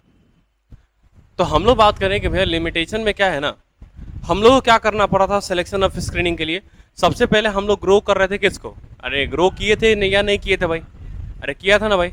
फिर इसका एक रेप्लिका प्लेट बनाया था, क्या बनाया था भैया, रेप्लिका प्लेट। फिर इसको ट्रीट किया था टेट्रासिलिन से, याद है, और जो मर गया था वही हमारा रिकॉम्बिनेंट था, और फिर उसको हमने अलग किया था। क्या ये लंबा प्रोसेस था या नहीं था। मान लो कि हमारा इस प्लाज्मिड के पास कोई ऐसा जीन होता जो कलर बना रहा होता, वापस से बोलो, इस प्लाज्मिड के पास क्या होता, कोई ऐसा जीन होता जो कलर बना रहा होता, और हम उस कलर वाले जीन को काट देते। जैसे कि मान लो, जैसे कि हम लोग एक वेक्टर बनाते हैं, समझना जरा। जैसे कि मान लो हमारे पास ये प्लाज्मिड वेक्टर है, और यहाँ पे जो ये है ना, ये हम बोल रहे हैं कि भैया ये गैल जीन है। क्या है ये, गैल जीन है, और ये कलर मान लो ब्लू बना रहा है। क्या कलर बनाता है, मान लो ब्लू। तो जैसे ही हम गैल जीन को काट देंगे, हम अपना डिजायर जीन यहाँ पे इंसर्ट करेंगे, तो बताओ कलर ब्लू बनेगा या नहीं बनेगा। और बाकी जो सेल्फ लाइगेटेड होगा उसमें कलर ब्लू बनेगा कि नहीं बनेगा। तो अगर मान लो कि इनका कलर ब्लू है और इसका कलर व्हाइट है, तो बताओ हमारा रिकॉम्बिनेंट कौन है, अरे व्हाइट वाला कि ब्लू वाला। क्या मेरे को रेप्लिका प्लेट मेथड करने का जरूरत था क्या, नहीं, हमारे को अब इसकी जरूरत नहीं थी, रेप्लिका प्लेट करने की जरूरत मेरे को नहीं थी। हम आराम से सीधे ब्लू वाले और व्हाइट वाले को अलग कर सकते थे। समझ में आ रहा है कि नहीं आ रहा है। तो बताओ ये अगर कोई कलर का जीन हो तो ये ज्यादा आसान प्रोसेस होगा क्या सिलेक्शन और स्क्रीनिंग के लिए, अरे बोलो, अगर कोई कलर का जीन हो और वो डिसेबल हो रहा हो। अच्छा, जब हम अपने डिजायर जीन को किसी प्लाज्मिड के अंदर डालते हैं और उसकी वजह से अगर उसका कोई जीन काम करना छोड़ देता है, तो उस प्रोसेस को हम लोग बोलते हैं इंसर्शनल इनएक्टिवेशन। याद है, इंसर्शनल इनएक्टिवेशन, बता देता भाई ये सब चीजें। चलो तो ये बात समझ में आ गया। तो अगर यहाँ पे हम अपना जीन इंसर्ट करेंगे तो ये गैल जीन कट जाएगा भाई, काम करना छोड़ देगा, और जब काम करना छोड़ देगा तो ब्लू कलर नहीं बनाए। इसका मतलब जो ब्लू कलर बना दिया उसके में गैल जीन है, और जो ब्लू कलर नहीं बनाया वहां पे हमारा डिजायर जीन घुसल परल है। तो ब्लू कलर वाले को सीधे अलग कर लेंगे और व्हाइट कलर वाले को सीधे अलग कर लेंगे ना भैया। अरे बोलो आया नहीं आया।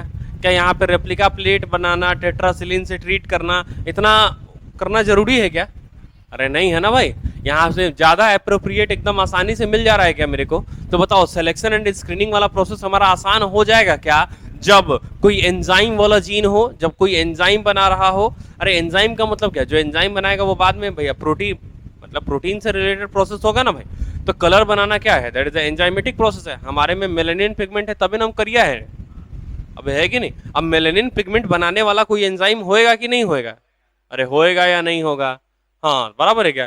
तो वही अगर मेलेनिन पिगमेंट बनाने वाला एंजाइम अगर हमारे बॉडी में एब्सेंट हो जाए तो क्या हम गोरे हो जाएंगे क्या, अरे होंगे कि नहीं होंगे भाई, बिल्कुल हो जाएंगे भाई। हमारे में मेलेनिन बनाने वाला जीन है, लेकिन मेलेनिन बनाने वाला एंजाइम नहीं है। अब एंजाइम काम नहीं कर रहा है हमारे अंदर, बताओ गोर होंगे कि नहीं होंगे, एकदम मस्त ना गोरे गोरे हो जाएंगे। अरे आया कि नहीं आया भाई, आज जीन काम करना छोड़ देता हम गोरे होने लगेंगे, है कि नहीं, आया कि नहीं, ये सब बात है। तुमको बड़ा शौक है गोरा होने का, यहाँ देख ले, बता रहे हैं कि ऐसा हो सकता है, समझा। चलो आ जाओ। तो ये हो गया भैया लिमिटेशन ऑफ दिस प्रोसेस, ठीक है भाई। तो इसमें हम लोग लिखेंगे लिमिटेशन ऑफ दिस प्रोसेस में अपन सुंदर एवं सुशील अक्षरों में लिखेंगे, when both marker gene are antibiotic, when both the marker gene when both the marker gene are antibiotic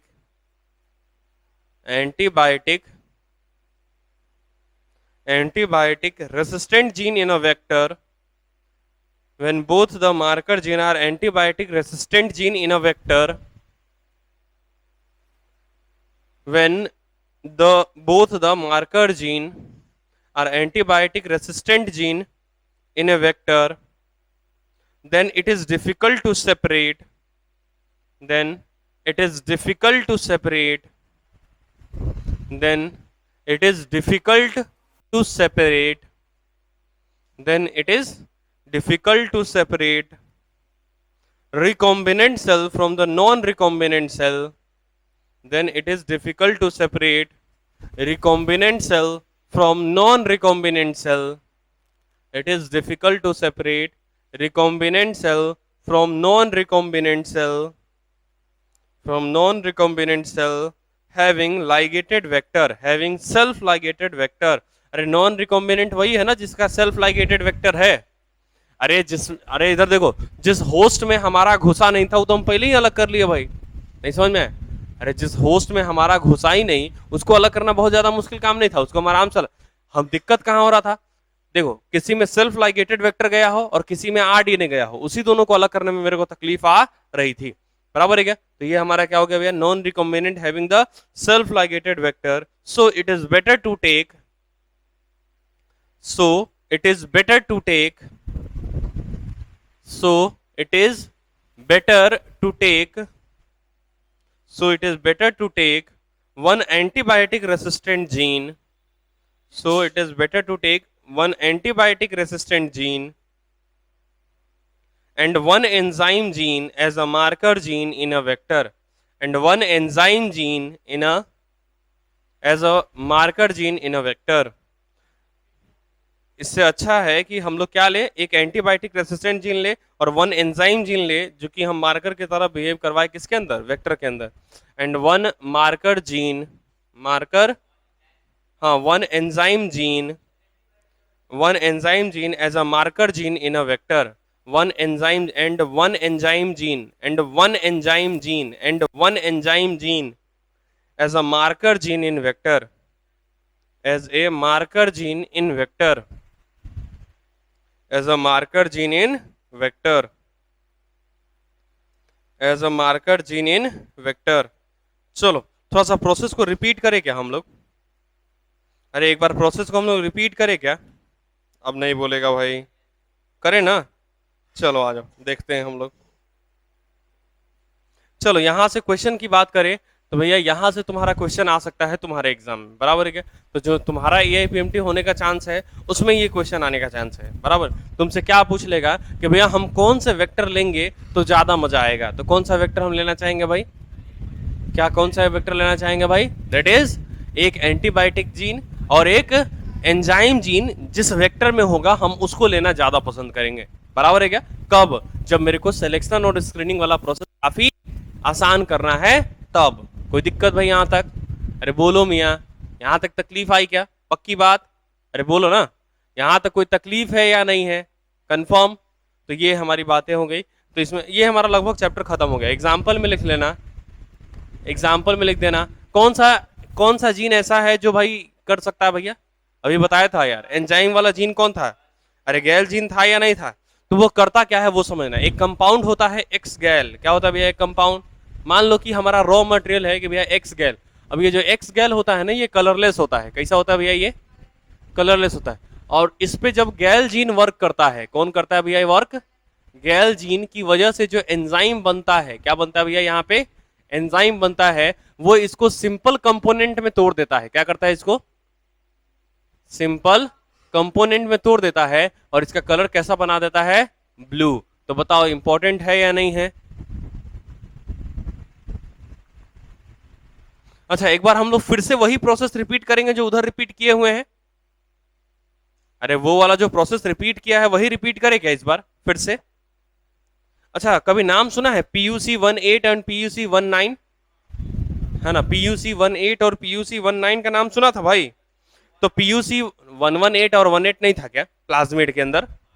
तब फिर 118 किसके अंदर था? फेगमेट के अंदर। और ये किसके अंदर था? प्लाज्मिड के अंदर। तो प्लाज्मिड की बात कर रहे हैं, तो पीयूसी 18 और पीयूसी 19 की बात कर रहे हैं, बराबर है क्या? तो पीयूसी 18 की बात करें ना, अरे इधर देखो, पीयूसी 18 की बात करें तो वो क्या करता है? अरे बोलो, वो क्या करता है?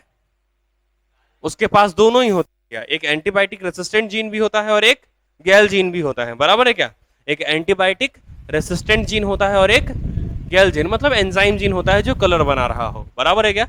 तो समझना जरा कैसे होगा हमारा पूरा प्रोसेस, समझेंगे क्या अपन? या देखो, जैसे कि हम लोग बात करें कि मान लो ये हमारा वेक्टर होगा, सही है, यहां पे एक एंजाइम होगा, कौन सा?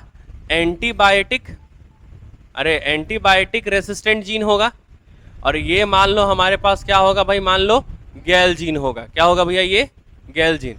और मान लो हम इसको कट लगाते हैं इस जगह पे, बराबर, इस जगह पे हमने इसको काटा, इसी से हम अपने डिजायर जीन को काटेंगे। देखो ये हमारा क्या है भैया? डिजायर जीन है, सही है। अब इन दोनों को जब मिलाओगे तो क्या होगा?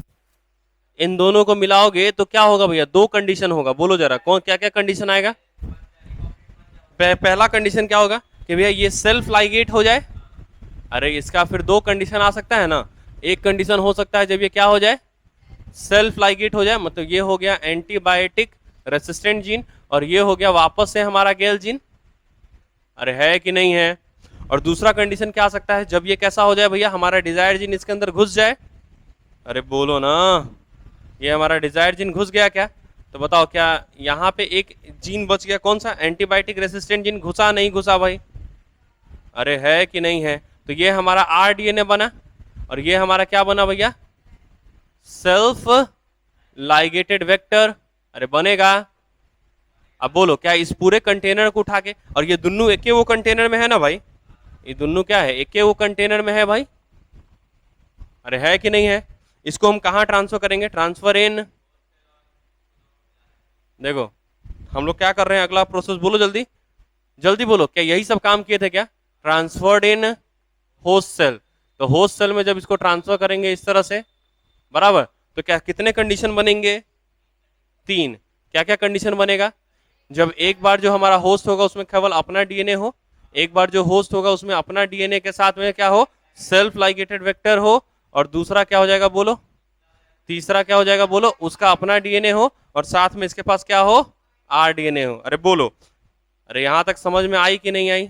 ये हमारा कंडीशन हो सकता है कि नहीं हो सकता है? अब बताओ, तीनों को अलग करने के लिए मुझे क्या करना पड़ेगा? क्या करना पड़ेगा? सबसे पहले देखो, मेरे पास एंटीबायोटिक रेसिस्टेंट जीन है कि नहीं है? अरे है ना? तो ये जिसमें गया उसी में ना एंटीबायोटिक के लिए रेसिस्टेंट होगा, जिसमें नहीं गया वो एंटीबायोटिक के लिए रेसिस्टेंट हो जाएगा क्या? नहीं। तो हम इसको ट्रीट कर देंगे किससे? अरे इसको ट्रीट विथ, बोलो, एंटीबायोटिक्स। एंटीबायोटिक्स के लिए ट्रीट करेंगे हम जैसे ही इसको, इससे क्या होगा बोलो? कौन कौन मरेगा? बताओ कौन मरेगा? तो हम लोग ये बोले नॉन ट्रांसफॉर्मेंट मरेगा। कौन मरेगा? मतलब ये वाला मरेगा कि ये दोनों में से कोई मरेगा?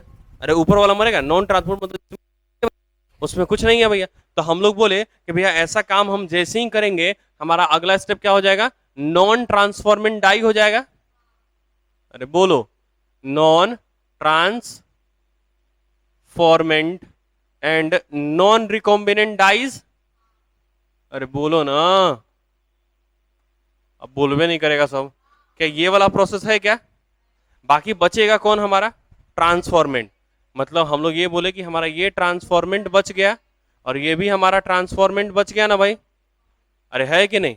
अब इनकी बात करो तो हम इनको क्या करेंगे? हम एक ग्रो कर ले क्या एक कंटेनर पे?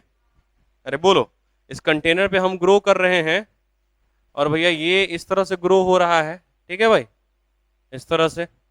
और ये देखो,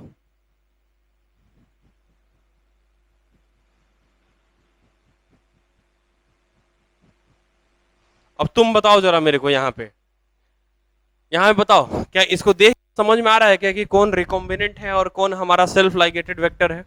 कौन सा रिकॉम्बिनेंट? कौन है हमारा? व्हाइट वाला। और ब्लू वाला क्या है हमारा? है ना भैया? तो ब्लू कलर किसकी वजह से आया? Due to the action of gal gene. इसका मतलब हमारा डिजायर्ड जीन वहां पे घुसा नहीं है। इसका मतलब हम लोग ये बोले कि भैया ये जो हमारा व्हाइट वाला पोर्शन है वही हमारा क्या है? That is the recombinant host cell है हमारा। अरे ये तो होस्ट सेल में जा चुका है ना, तो ये हमारा रिकॉम्बिनेंट होस्ट सेल है, सही है। जबकि ब्लू वाला कैसा है हमारे पास, नॉन रिकॉम्बिनेंट होस्ट सेल है। ट्रांसफॉर्मेंट तो दोनों ही है ना भाई, तो ये हमारा कैसा है, नॉन रिकॉम्बिनेंट होस्ट सेल है। नॉन रिकॉम्बिनेंट क्या है भैया हमारे पास, होस्ट सेल है। कोई दिक्कत है क्या यहाँ तक? क्या है भैया, क्या है कि उसका कलर क्या आया है, ब्लू, और ब्लू कलर आया है, इसका मतलब गैल्जिन वर्क किया है। तो हम यहाँ पे मार्क करके लिख दो क्या, इसका कलर कैसा है, इसका कलर कैसा है भाई, ब्लू। तो इसका कलर अगर ब्लू है तो भैया किसकी वजह से हुआ होगा, गैल्जिन की वजह से हुआ होगा। गैल्जिन वर्क्स जब करेगा तब इसका कलर कैसा आएगा, ब्लू, और जब गैल्जिन काम नहीं करेगा तो फिर कैसा आएगा, व्हाइट। तो इस हिसाब से हमारा रिकॉम्बिनेंट कैसा होगा हमारा, क्योंकि हम जो अपने डिजायर जीन घुसाए थे वो तो गैलेजिन पे ना, गैलेजिन को ना काट के लगाए थे, तो कलर ब्लू कभी नहीं बनना चाहिए था। तो क्या इसको अलग करना ज्यादा आसान नहीं था क्या? इसको ट्रीट किया एंटीबायोटिक से तो ये अपना मर गया, अरे ये वाला मर गया। बाकी बचा ये दोनों कंडीशन, और ये दोनों कंडीशन मेरे को सीधे प्लेट पे दिख गया कि अरे यार ये व्हाइट है ये ब्लू है। बताओ क्या मेरे को रेप्लिका प्लेट मेथड करने की जरूरत पड़ी क्या? नहीं ना। क्या ये आसान प्रोसेस था या नहीं था? तो हम लोग कोई ऐसा वेक्टर चुनना चाहेंगे जो क्या करे अपने को, जो क्या करे भाई, जल्दी बोलो, जल्दी बोलो, है ना, जो क्या करे, एक एंटीबायोटिक रेसिस्टेंट जीन हो और एक वन एंजाइम जीन हो, ताकि क्या करे, हमको उसको अलग करना आसान हो जाए। तो ये हमारा है PUC 18 एंड 19, बराबर है क्या? हम लोग वेक्टर के तौर पे क्या लिए हैं यहाँ पे, PUC 18 और 19। अच्छा, जो हम लोग रिकॉम्बिनेंट होस्ट सेल अलग किए हैं, अच्छा रिकॉम्बिनेंट होस्ट सेल हम कैसे पहचाने कि यही रिकॉम्बिनेंट होस्ट सेल है, बताओ कैसे, कैसे पहचाने भैया? Due to its colour. जैसे ही हम इसके कलर को देखे हम लोग क्या बोल दिए भैया, अरे हम लोग क्या बोले, अच्छा इस प्रोसेस को तुम क्या बोलोगे, रेप्लिका प्लेट मेथड बोलोगे, या फिर ये बोलोगे कि blue and white, blue and white screening method. Screening मतलब देखना समझना, तो ब्लू एंड व्हाइट, सिर्फ ब्लू एंड व्हाइट को देख के हम समझ गए हैं क्या? तो इस प्रोसेस को तुम पूरा रेप्लिका प्लेट मेथड बोलेगा कि सीधे सिंपल बोल देगा blue and white screening method? तो इसको हम लोग इस प्रोसेस को क्या बोलते हैं भैया, blue and white screening method. तो इसको हम लोग क्या बोलेंगे भैया, blue and white screening method. तो ये खत्म हो गया क्या, ये वाला समझ में आ गया क्या? तो ब्रैकेट में यहाँ पे लिख देना blue and white, blue and white screening method. कोई दिक्कत? अरे यहां तक समझ में आई क्या? अरे कर लोगे क्या, तो जल्दी करेंगे। अच्छा, जो व्हाइट कलर वाला होगा उसको हम क्या करेंगे, अरे देखो जो हमारा ये जो भी हमारा व्हाइट कलर वाला हो उसको हम कट करेंगे, यहां से निकालेंगे। अरे जो व्हाइट कलर वाला होगा हम इसको क्या करेंगे, सेपरेट आउट करेंगे, और फिर इसका फर्दर कल्चर करेंगे। सही है क्या? अरे इसको हम सेपरेट आउट करेंगे क्या, और इसका फिर क्या करेंगे हम लोग, फर्दर कल्चर्ड, फर्दर कल्चर्ड। कोई दिक्कत? यहां तक नहीं समझ तो बोलो।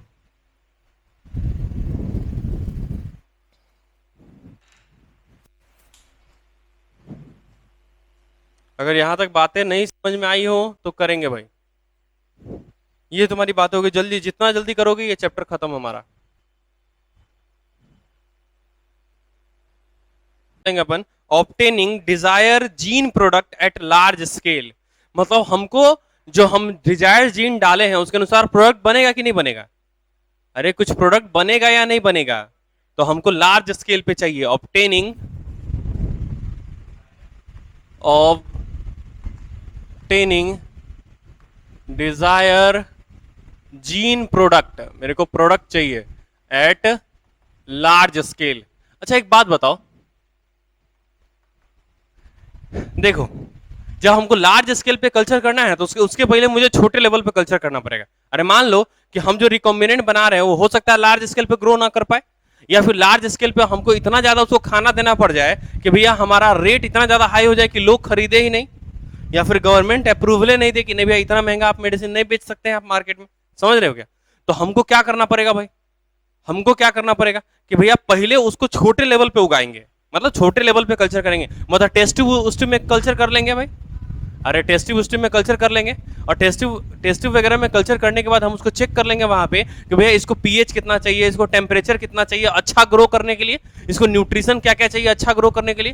अरे समझ में आ रहा है क्या? ये सब हम चेक कर लेंगे और वहां से हम लोग निकाल लेंगे कि भैया ये लगभग क्या हो सकता है, मतलब रेट। वैसे रेट मतलब पायलट प्लांट लेवल पे ये रेट जो है वो छोटे लेवल पे, लैब लेवल पे डिसाइड नहीं होता है ना। लैब लेवल पे हम सिर्फ ये देखो, मान लो हम इसको टेस्ट ट्यूब में ग्रो करवा रहे हैं तो हमको मालूम चल जाएगा ना कि अच्छा इसको टेम्परेचर जो है वो 37 डिग्री देंगे तो जल्दी जल्दी डिवाइड करेगा। अच्छा प्रेशर जो है ना कुछ पर्टिकुलर देंगे, वैसे ही न्यूट्रिशन हमको इतना ग्राम देना है, ई इतना ग्राम, ये इतना ग्राम, ये इतना ग्राम, है नहीं नहीं, हमको इतना टेम्परेचर पे रखना है। अरे समझ में आ रहा है क्या? इसका इतना पीएच मेंटेन करना है। अरे हर एक बॉडी का पीएच होता है ना भाई, जैसे हमारे बॉडी का पीएच वैसे ही इसके भी बॉडी का पीएच होगा कि नहीं होगा।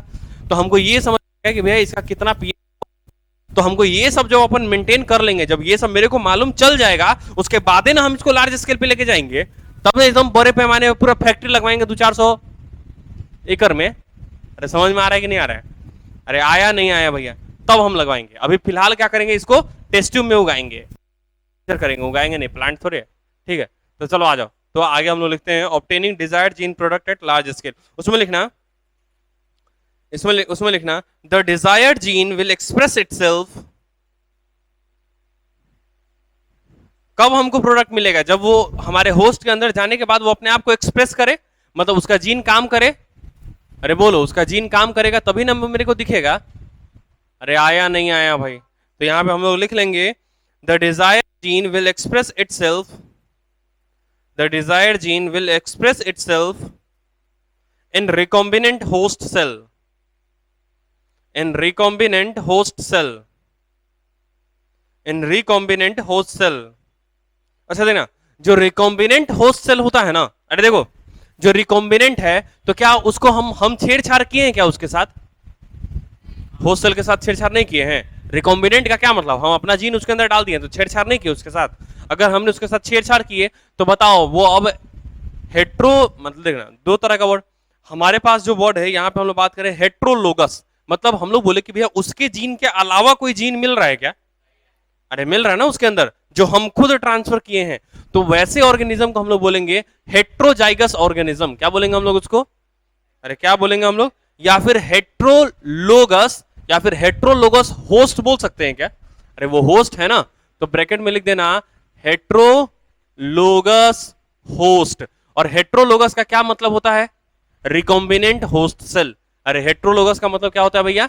बोलो, रिकॉम्बिनेंट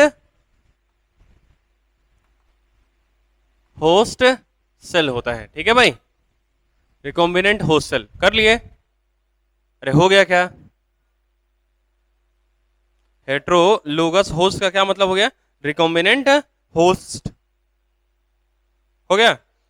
देखना तो स्टेटमेंट क्या लिखे हो, देखना the desire gene will express itself in recombinant host cell and produce recombinant protein.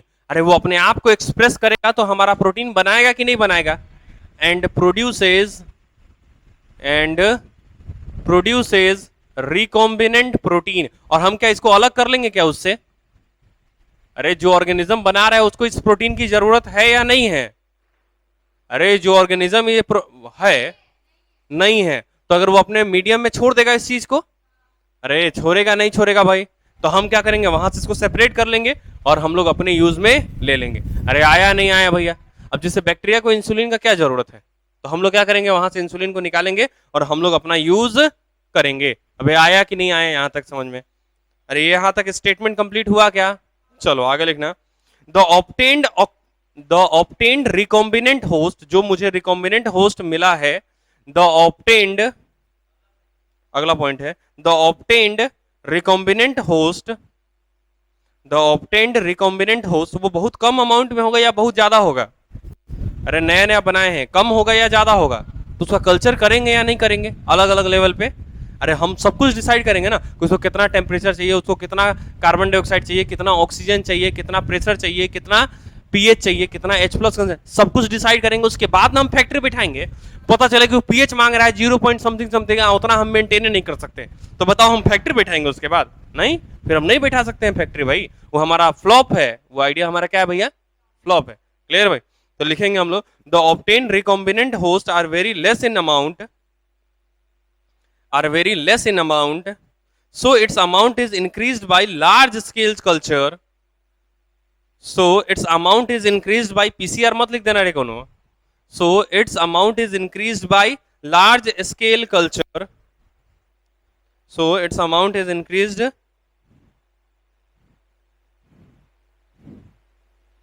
so its amount is increased by large scale culture, हो गया क्या, large scale culture, so that the desire so that the desire so that the desire protein so that the desire protein so that the desired protein so that the desired protein can be obtained in sufficient quantity.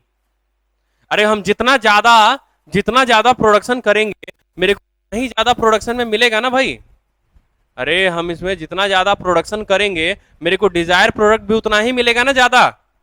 अब बोलेगा ही नहीं भैया सब, क्या बोल रहा हूं वापस सुनना, मैंने बोला so that the desire product can be obtained in sufficient, मतलब हम उतना चाहिए उतना मिलेगा, हम उसको लार्ज स्केल पे कल्चर करेंगे तब. अब बताओ इंसुलिन मेरे को थोड़ा बहुत चाहिए या बहुत चाहिए, आजकल भैया हर 10 आदमी में से 2-3 आदमी भैया तुमको मिल जाएगा डायबिटिक वाला, अरे मिल रहा है या नहीं मिल रहा है भाई, आजकल बहुत लोग है डायबिटिक पेशेंट, तो इंसुलिन ज्यादा चाहिए या कम चाहिए, ज्यादा चाहिए, तो उसका प्रोडक्शन और हाई होना चाहिए या नहीं होना चाहिए, अरे होना चाहिए या नहीं होना चाहिए, तो हम लोग ये बात कर रहे हैं. क्लियर है भाई, अरे क्लियर है क्या. तो अब स्टेटमेंट, अब ब्लैक कलर से स्टेटमेंट लिखना, production technique always develops at 3 level. देखिए ना जितना भी प्रोडक्शन टेक्निक है ना, हम भी अगर प्रोडक्शन करने बैठेंगे तो सबसे पहले छोटे पैमाने पे करेंगे, एकदम बहुत छोटे पैमाने पे, अगर उस पे हम सक्सेसफुल रहेंगे केवल तभी हम उससे बड़े पे जाएंगे. अरे कोई भी कंपनी बड़ा बनता है तो कैसे बनता है, पहले छोटा लेवल पे काम चालू करता है, अरे है ना भाई, फिर उसके बाद उससे बड़ा जाता है और फिर उसके बाद एकदम लार्ज स्केल पे कल्चर करता है. तो सारे कंपनी 3 स्टेप में काम करता है. पहला स्टेप क्या होता है, एकदम लैब लेवल टाइप का, एकदम छोटे स्तर पे काम करेगा, बराबर है क्या. जब वहां पे वो सक्सेसफुल हो जाता है, सब कुछ उसको मालूम चलता है कि हाँ यहाँ पे सब कुछ ठीक है, तो उसके बाद फिर वो पायलट प्लांट लेवल पे जाता है. कहां जाता है भैया, पायलट प्लांट लेवल, और वहां भी जब सक्सेसफुल हो जाता है तब जाता है भैया लार्ज स्केल लेवल पे, मतलब इंडस्ट्रीज लेवल पे जाता है. अरे क्लियर है भाई, अरे आया नहीं आया भैया. तो हम लोग क्या बोले कि भैया जो हमारा प्रोडक्शन टेक्निक होगा वो कितने बटा होगा, 3 part. Production technique always develops at 3 level, production technique always develops at 3 level,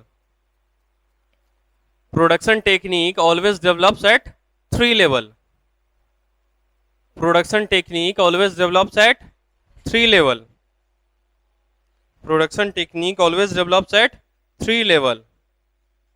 ठीक है, उसमें पहला डालना लैब लेवल, दूसरा डालना पायलट प्लांट लेवल और तीसरा डालना इंडस्ट्रियल लेवल.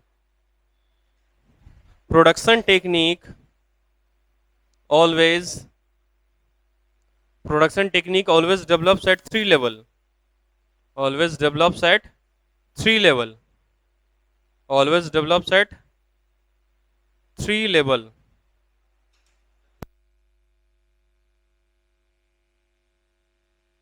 चलो आ जाओ, इसमें हमारा सबसे पहला क्या हो जाएगा, लैब लेवल. हम लैब पे इसको डिसाइड करेंगे कि लैब पे क्या है. दूसरा क्या है हमारा, पायलट प्लांट लेवल, दूसरा है हमारा पायलट प्लांट लेवल, और तीसरा है हमारा इंडस्ट्रियल लेवल. ये हम इसको 3 लेवल में डिसाइड करेंगे. समझ में आया क्या.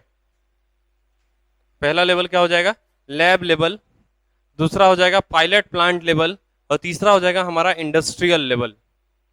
Production technique always develops at 3 level, पहला हो जाएगा लैब लेवल, दूसरा हो जाएगा पायलट प्लांट लेवल, और तीसरा क्या हो जाएगा हमारे पास, इंडस्ट्रियल लेवल. उसमें सबसे पहला टॉपिक डालना, सबसे पहला डालना that is the lab level. और लैब लेवल हमारा सबसे पहला लेवल होता है, अरे बोलो ना, जो लैब लेवल होता है वो क्या होता है, हमारा सबसे पहला लेवल होता है या नहीं होता है भाई, होता है ना भाई. तो सबसे पहला हमारा लैब लेवल की हम लोग बात करते हैं, लैब लेवल की हम लोग बात करते हैं. लैब लेवल में लिखेंगे, लैब लेवल में लिखेंगे हम लोग, eight this level a fundamental technique is developed, eight this level a fundamental technique. Fundamental technique मतलब अरे एकदम बेसिक चीज निकालेंगे कि भैया हम इसको कैसे ग्रो कर सकते हैं, कैसे इसका कल्चर किया जा सकता है, क्या टेम्परेचर चाहिए, क्या पीएच चाहिए, वो बात हम करेंगे. तो लिखना इसमें लिखना at this level a fundamental technique is developed that is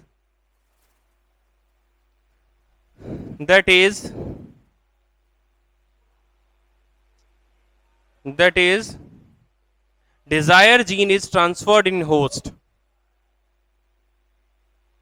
At this level a fundamental technique is developed, that is desire gene is transferred in host cell.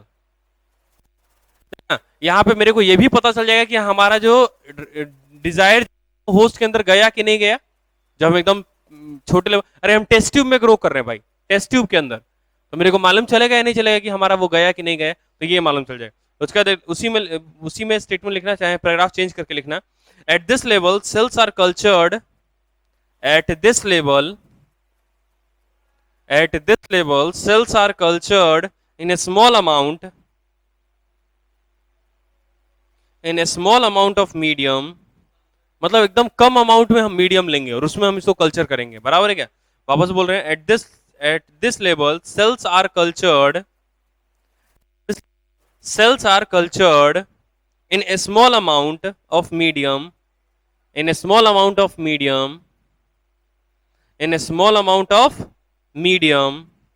taken in glass vier.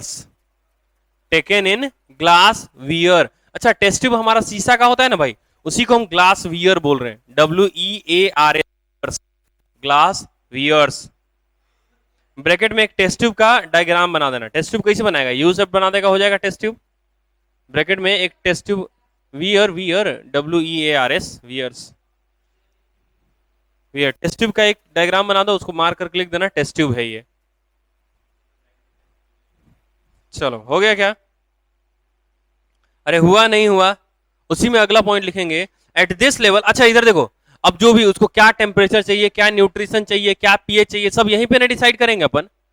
कि ऐसा लगेगा कि हम factory बैठा दिया, हमको पता नहीं कि किस टेम्परेचर पे ग्रो कर रहा था, तो हो गया. ग्रो करवाना है कुछ हो करवा देंगे, कुछ हो. अरे है कि नहीं? तो लिखेंगे अपन इसमें, eight this level all the growth condition necessary, eight this level all the growth condition necessary for culture, at this level all the growth condition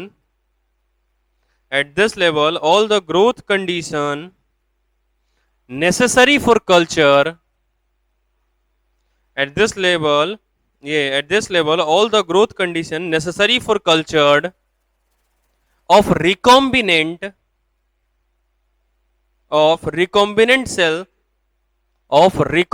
cell are standardized,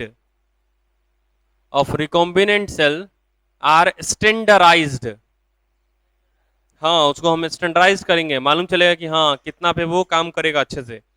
बराबर. At this level all the growth condition necessary for culture of recombinant host are also standardized, like, जैसे कि क्या क्या हम decide करें. Recombinant cell,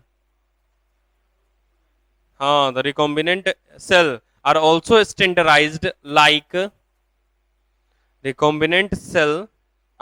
standardized like type of medium, pH, temperature, oxygen availability. Like type of medium, pH, temperature, उसी में लिखते जाओ, और उसी में लिखो ना, टेम्परेचर, ऑक्सीजन अवेलेबिलिटी, मतलब उसको ऑक्सीजन कितना चाहिए, टेम्परेचर कितना चाहिए, पीएच कितना चाहिए, उसका मीडियम क्या होना, सब डिसाइड कर लेंगे, ताकि हम उतना ही कर दे, उतना ही पीएच मेंटेन करे और उतना ही वैसा ही मीडियम दे. समझ में आ रहा है कि नहीं आ रहा है? तो type of medium, pH, temperature and oxygen availability. हो गया? चलो अगला टॉपिक डालो, पायलट प्लांट लेवल.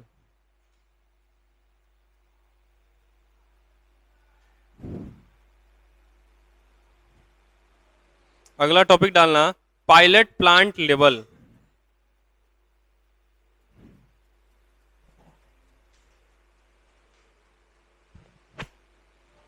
अगला टॉपिक डालना पायलट प्लांट लेवल. हो गया? अरे हो गया क्या? चलो पहले मैं इसको समझा दूं क्या पूरे पायलट प्लांट लेवल को, उसके बाद हम लोग बात करेंगे क्या। अरे बोलो भाई। नहीं, अच्छा देखो, हम लोग अभी तक किस कच्ची में ग्रो कर रहे थे, टेस्ट ट्यूब के अंदर। क्या टेस्ट ट्यूब के अंदर मेरे को एग्जैक्ट पता चल पाएगा क्या कि हाँ क्या हो रहा है या नहीं हो रहा है? एकदम बहुत कम लेवल पे है तो हो सकता है ग्रो कर जाए, लेकिन वही चीज जब बहुत बड़े लेवल पे काम करे तो हो सकता है वो काम ना करे। अरे समझ में आ रहा है कि नहीं आ रहा है? तो अब हम लोग क्या किए ना, अब हम लोग क्या किए कि भैया जो अब हमारा ग्लास वियर है ना, जो हमारा क्या है भैया ग्लास वियर है, उसको हम रिप्लेस कर दिए बायो रिएक्टर से। बायो रिएक्टर मतलब बड़का बड़का कंटेनर होगा जिसमें हम उस लिविंग ऑर्गेनिज्म को ग्रो करेंगे, उसको हम लोग क्या बोलेंगे?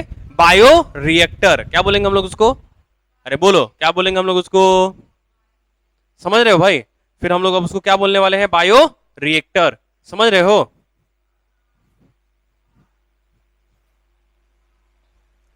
चलो इधर देखो, तो हम लोग क्या किए पायलट प्लांट लेवल पे अब क्या करेंगे? बायो रिएक्टर मतलब हम लोग जो कंटेनर लेंगे ना, वो कम से कम 100 लीटर से लेके 1000 लीटर तक का लेंगे। कहां कितना लेंगे? 100 लीटर से लेके 1000। मतलब हम लोग ये बोले कि जैसे ही हम पायलट प्लांट लेवल पे जाएंगे, a test tube is replaced by 100 litre to 1000 litre capacity of bio reactor, मतलब उतना बड़ा कंटेनर। और अब इस बार हमारा कंटेनर जो होगा वो मेटेलिक होगा। कैसा होगा हमारे पास? मेटेलिक। भैया लोहा से बना हुआ कंटेनर होगा। तो बताओ लोहे से बने हुए कंटेनर के लिए वापस से मुझे डिसाइड करना पड़ेगा क्या कि अब इसको पीएच कितना चाहिए, सारा ग्रोथ कंडीशन फिर से मेंटेन करना पड़ेगा मेरे को, है ना भाई? अब देखो रिएक्टर जो है ना हमारे पास, जो बायो रिएक्टर होंगे वो कितने तरह के हो सकते हैं, हम उनकी बात करते हैं। बराबर है क्या? बायो रिएक्टर हमारे पास कितने तरह के होंगे, हम उनकी बात करते हैं। एनसीईआरटी देना।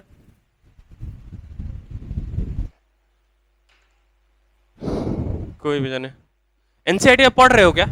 एनसीईआरटी आप पूरा समझ में आ जाएगा, एक बार पढ़ना एनसीईआरटी, सारा समझ में आ जाएगा।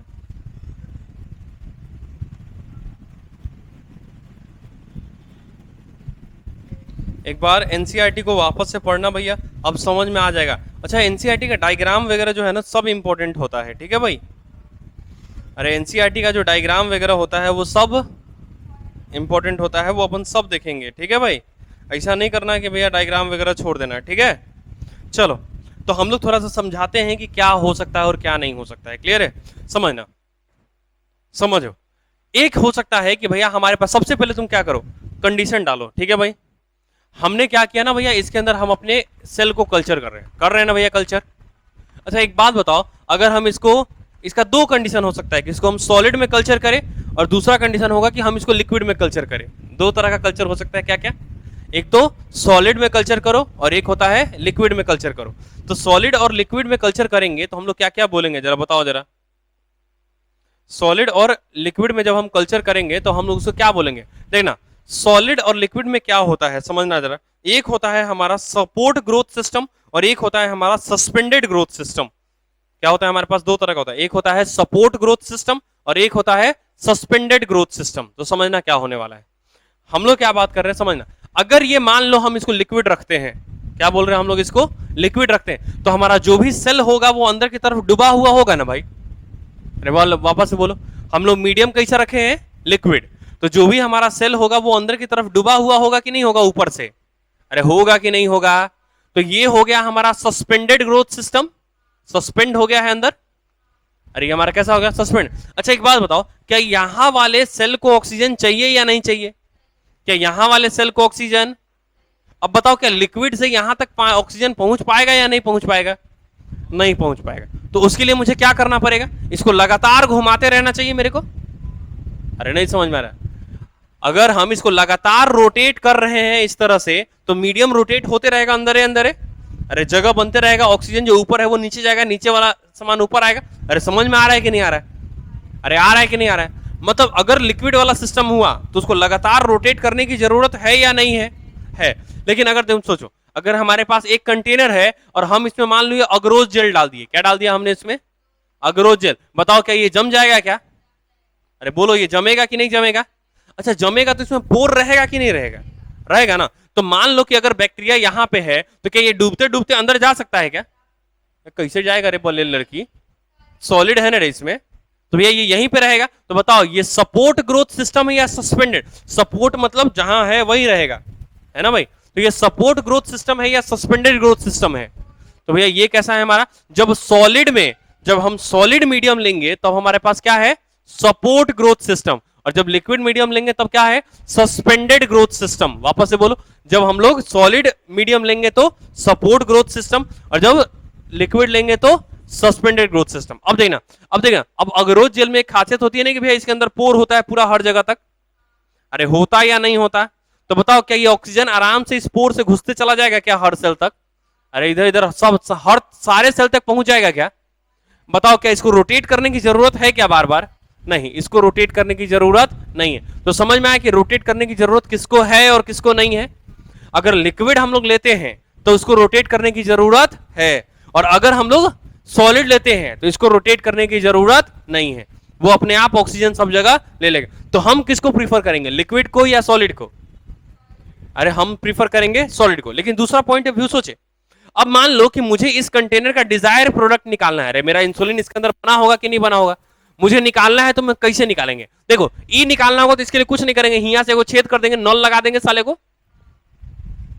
अरे नल लगा देंगे ना, यहाँ पे फिल्टर होगा जो बैक्टीरिया को अलग और डिजायर प्रोडक्ट को हमारा अलग कर लेगा। अरे समझ में आ रहा है? और यहां से डाल देंगे मीडियम, इनमें से जितना कम होगा ऊपर से उतना डाल देंगे। अरे समझ में आ रहा है कि नहीं आ रहा है? तो ये आराम से खच्च से निकल गया इन्हें से बाहर, जैसे ही खोलोगे खटाक खटाक बाहर, मतलब पूरे कंटेनर को उठाने की जरूरत। अब इसकी बात करो, क्या ये तुम ऐसा कर सकते हो क्या, इसको जमा दिया और हेने माहे निकाल दिया, ऐसा कुछ हो सकता है? ऐसा पॉसिबल नहीं है। इसको क्या करना पड़ेगा, पूरे कंटेनर को उठाओ और दूसरे कंटेनर में इसको पलटो, फिर इसका बैक्टीरिया निकालो, फिर उसका कल्चर करो अलग से। अरे बैक्टीरिया तो इसी में ना रह जाएगा, माइक्रो ऑर्गेनिज्म है तो इसी में ना, पूरे कंटेनर को उठा के पलट दिए तो इसमें रह जाएगा कि नहीं रह जाएगा हमारा बैक्टीरिया? अरे रहेगा या नहीं रहेगा? तो अगर हमारा बैक्टीरिया इसी के अंदर रह गया तो हमको उसको अलग करना है कि नहीं करना है भाई? अरे करना है। तो ये काफी ज्यादा मुश्किल प्रोसेस नहीं लग रहा है क्या? अच्छा तुम सोचो, मान लो कि मीडियम हमारे पास नहीं है और दिल्ली से मीडियम आ रहा है। क्या है हमारे पास मीडियम? दिल्ली से मीडियम आ रहा है हमारे पास, ठीक है भाई। तो अब तुम सोचो कौन सा मीडियम लाना ज्यादा आसान होगा, लिक्विड मीडियम ज्यादा लाना आसान होगा या सॉलिड मीडियम? अबे लिक्विड मीडियम ज्यादा आना आसान होगा। दिल्ली से लेकर मुजफ्फरपुर तक पाइपलाइन बिछा देगा साले को गवर्नमेंट। अगर मान लो 50 को फैक्ट्री है अगर बिहार में, तो पाइपलाइन नहीं बिछा देगा क्या? अब पाइपलाइन बिछा देगा तो क्या आराम से नहीं पहुंच जाएगा? अरे पाइपलाइन जब दुबई से इंडिया तक बिछा सकता है तो दिल्ली से मुजफ्फरपुर तक क्या नहीं बिछा सकता है? अरे देखो ये वन टाइम इन्वेस्टमेंट है, क्या कोई रेंट लगना है क्या उसके बाद? कोई क्या ट्रांसपोर्ट का खर्चा? कुछ नहीं, बस एक बार करेंगे, पाइपलाइन बिछ जाएगा यहां से लेकर वहां तक जमीन के नीचे से, और वहां से जैसे ही मीडियम छोड़ेगा हमारे पास मिल जाएगा। अरे मिलेगा या नहीं मिलेगा? तो बताओ क्या जो लिक्विड मीडियम होगा उसको ट्रांसपोर्ट करना आसान होगा क्या, और सॉलिड मीडियम को ट्रांसपोर्ट करना मुश्किल? देखो बेहतर ग्रो हमारा इसी में कर रहा है, हमको इसको घुमाना पड़ रहा है, समझ में आ रहा है? लेकिन इसको हमको घुमाना नहीं पड़ रहा है, समझ? इसमें थोड़ा मेहनत है, इसमें मेहनत नहीं है। लेकिन बताओ क्या ये ज्यादा आसान है क्या इससे मीडियम को अदलने बदलने में? देखो ना, इस पूरे कंटेनर को उठा के बदलना पड़ेगा। इस वाले में सॉलिड है तो, लिक्विड है तो साले को खोल दो निकल गया, सही है। अब पाइपलाइन बिछल है, इन्हें से फिर से घुस गया, खत्म बात, नहीं आया। अरे इतना उठा पटक करने की जरूरत है क्या? अरे है या नहीं है इतना उठा पटक करने का? तो ये कौन सा आसान होगा, ये वाला या ये वाला? है ना। तो हमारे पास दो तरह का ग्रोथ सिस्टम हो गया, कौन कौन सा? Suspended growth system and solid growth, ये suspended growth system and support growth system. अरे आया कि नहीं आया? हमारे पास कितने तरह का हो गया भैया? दो तरह का। कौन कौन सा? Suspended growth system and support growth system. अरे याद रहेगी बातें। कहां पे सस्पेंडेड में हम लिक्विड मीडियम रखते हैं कि सपोर्ट वाले में? सस्पेंडेड वाले में हम लिक्विड मीडियम रखते हैं और सपोर्ट वाले में हम सॉलिड मीडियम को यूज करते हैं। अरे आया कि नहीं आया? तो हमारा टॉपिक डाल दिया क्या, पायलट प्लांट लेवल? अरे टॉपिक डाला नहीं डाला भैया? तो उसके अंदर लिखेंगे क्या ये इंटरमीडिएट लेवल है क्या? अरे क्या ये इंटरमीडिएट लेवल है क्या? ये हमारा क्या है भैया? एक इंटरमीडिएट लेवल है। इसमें हम लोग लिखेंगे सबसे पहले क्या करोगे, यहां पे सेल को कल्चर करेंगे, लेकिन हम यहां पे क्या करेंगे अब बोलो? पूरे कंटेनर को हम किससे रिप्लेस, मतलब ग्लास वियर को हम किससे रिप्लेस कर देंगे? बड़े बड़े कंटेनर से। अरे सही है ना, जिसकी कैपेसिटी कितनी होगी? 100 से लेके 1000 लीटर तक। अच्छा वही जब इंडस्ट्री लेवल पे जाएंगे तो साले को टन में बनाएंगे, एक बार में 5-5 हजार लीटर, 20-20 हजार लीटर का एक कंटेनर बनाएंगे और उसके बाद प्रोडक्शन करेंगे इंडस्ट्री लेवल पे। अरे समझ में आ रहा है कि नहीं? पहले हम लोग किसमें बनाए हैं? टेस्ट ट्यूब में। अब हम लोग किसमें बना रहे हैं? 100 लीटर से लेके 1000 लीटर तक। और उसके बाद किसमें कंटेनर में डालेंगे? 5-5 हजार लीटर, 1-1 लाख लीटर का एगो टंकी बनेगा, बराबर है क्या, और उसमें कल्चर होगा। अरे वो बहुत बड़ा इंडस्ट्री हो जाएगा ना भाई।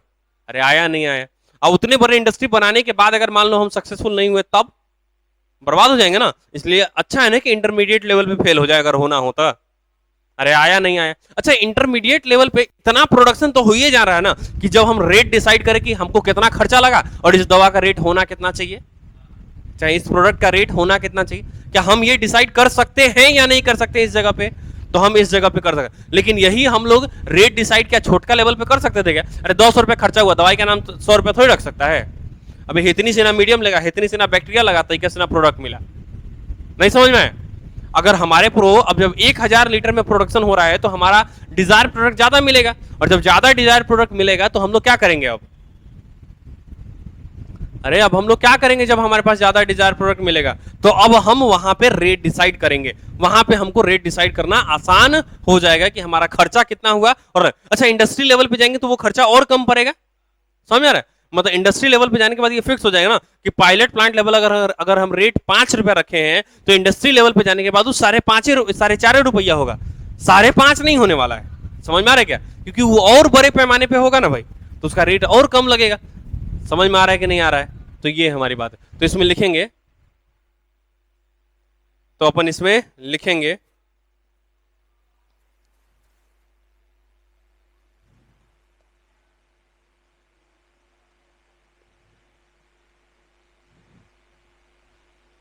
लिखे क्या अभी?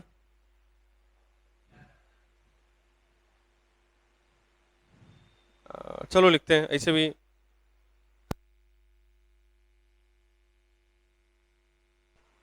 चलो आज लिखेंगे, इसमें लिखेंगे at this level cells are cultured in, at this level cells are culture, बंद कर लो। At this level cells are cultured in large amount of medium, cells are cultured in large amount of medium, in large amount of medium, in large amount of medium, and glassware are replaced, and glassware are replaced by large metallic container, and glassware are replaced by large, and glassware are replaced by large metallic container known as bioreactor. उस container को हम लोग क्या नाम देंगे? Bioreactor, BIOREACTOR, bioreactor. हो गया? अरे बोलो, क्या इसी लेवल पे हम प्रोडक्ट का टेस्टिंग कर लेंगे क्या कि हमारा प्रोडक्ट कैसा है? क्या इसी लेवल पे हम लोग रेट डिसाइड कर लेंगे क्या? अगर रेट बहुत ज्यादा हुआ तो कंपनी को यहीं पे बंद कर दिया जाएगा। अब मान लो रेट बहुत ज्यादा हुआ, प्रोडक्ट होना चाहिए 5 रुपए का, हो रहा है 50 रुपए, क्या हम मार्केट में उतारेंगे क्या? नहीं। 5 रुपए का प्रोडक्ट है, 6 रुपए पड़ रहा है तो कोई बात नहीं, मार्केट में उतार देंगे। अब 50 रुपए पड़ेगा तो थोड़ी मार्केट में उतारेंगे, लोग खरीदेगा नहीं भाई। वही प्रोडक्ट 5 रुपए में क्या नहीं खरीदेगा दूसरे जगह से। समझ में आ रहा है कि नहीं आ रहा है? तो ये बात हो गई। तो अगला पॉइंट लिखेंगे, अगला पॉइंट लिखेंगे at this level testing of the product, product का टेस्टिंग करेंगे। Eight this level testing of the product and the cost of the product is also calculated. At this level testing of the product and cost of the product is also calculated. At this level testing of the product and the cost of the product also calculated. अच्छा, ये biotechnology के सारे question कर लेना भाई। अरे biotechnology के सारे क्वेश्चन हो जाएगा ना भाई? अब सारा क्वेश्चन हो जाएगा, एक भी छूटेगा नहीं, अपने आप हो जाएगा सारा। चलो, बायोरिएक्टर टॉपिक डालना, बायोरिएक्टर। अब बायोरिएक्टर क्या होता है उसकी बात करते हैं हम लोग। लाल रंग से टॉपिक डालना, बायोरिएक्टर। क्या रेट डिसाइड हो जाएगा क्या पायलट प्लांट लेवल पे? तो टॉपिक हम लोग डालेंगे बायोरिएक्टर। सबसे बोलो, बायोरिएक्टर में 100 से लेके 1000 लीटर की कैपेसिटी होती है क्या? अरे बोलो, क्या इसका कैपेसिटी इतना ही होता है क्या? 100 से लेके 1000 लीटर। अरे सही है कि नहीं है? और हम लोग इसमें जितना भी ग्रोथ एसेंशियल पॉइंट्स होते हैं वो सब देंगे अपन। अरे जितना भी ग्रोथ मीडियम होगा वो सब अपन देंगे या नहीं देंगे? तो हम लोग बोले कि भैया ये रिएक्टर क्या करेगा? अरे ये रिएक्टर क्या करेगा? It can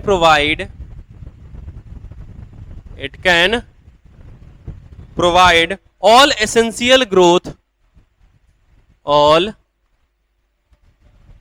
essential growth condition, all essential growth condition required for culture of cell, for culture of cell। Cell को कल्चर करने के लिए जो भी मीडियम रिक्वायर्ड होगा उसकी हम बात करेंगे। ये सब इसको प्रोवाइड करेगा, बायो रिएक्टर में वो सब होगा। अब लेना क्या इसके पास दो तरह का सिस्टम है क्या? It have to types of system. अरे क्या दो तरह का है क्या? अब नहीं बोलेगा। To types of growth system है कि नहीं है भाई? तो इसमें दो तरह का ग्रोथ सिस्टम है। एक तो हमारा कौन है भैया? सपोर्ट ग्रोथ सिस्टम, और एक हमारा सस्पेंडेड ग्रोथ सिस्टम। क्या है हमारे पास? एक सपोर्ट ग्रोथ सिस्टम में सॉलिड है कि लिक्विड सिस्टम, और एक क्या हो जाएगा हमारा? Suspended growth system.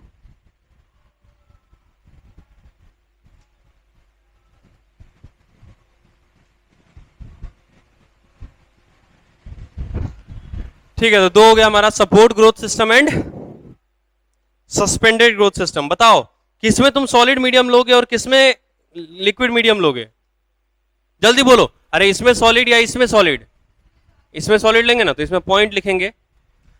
अरे लिखेंगे अपन, डिफरेंस कर रहे हैं अपन, उसमें अपन लिखेंगे cells are cultured, cells are cultured on solid medium. हम इसको सॉलिड मीडियम में ग्रो करेंगे,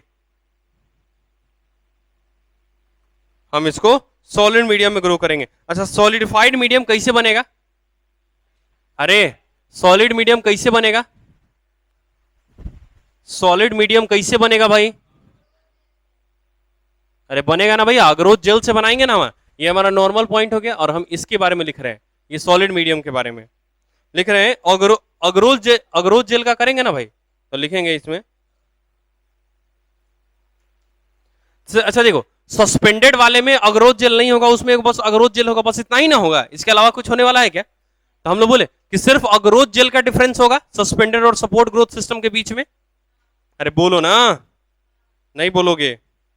बाकी सारा मीडियम टीडियम सब सेम देंगे हम लोग। तो ये हमारा क्या हो गया? अगरोज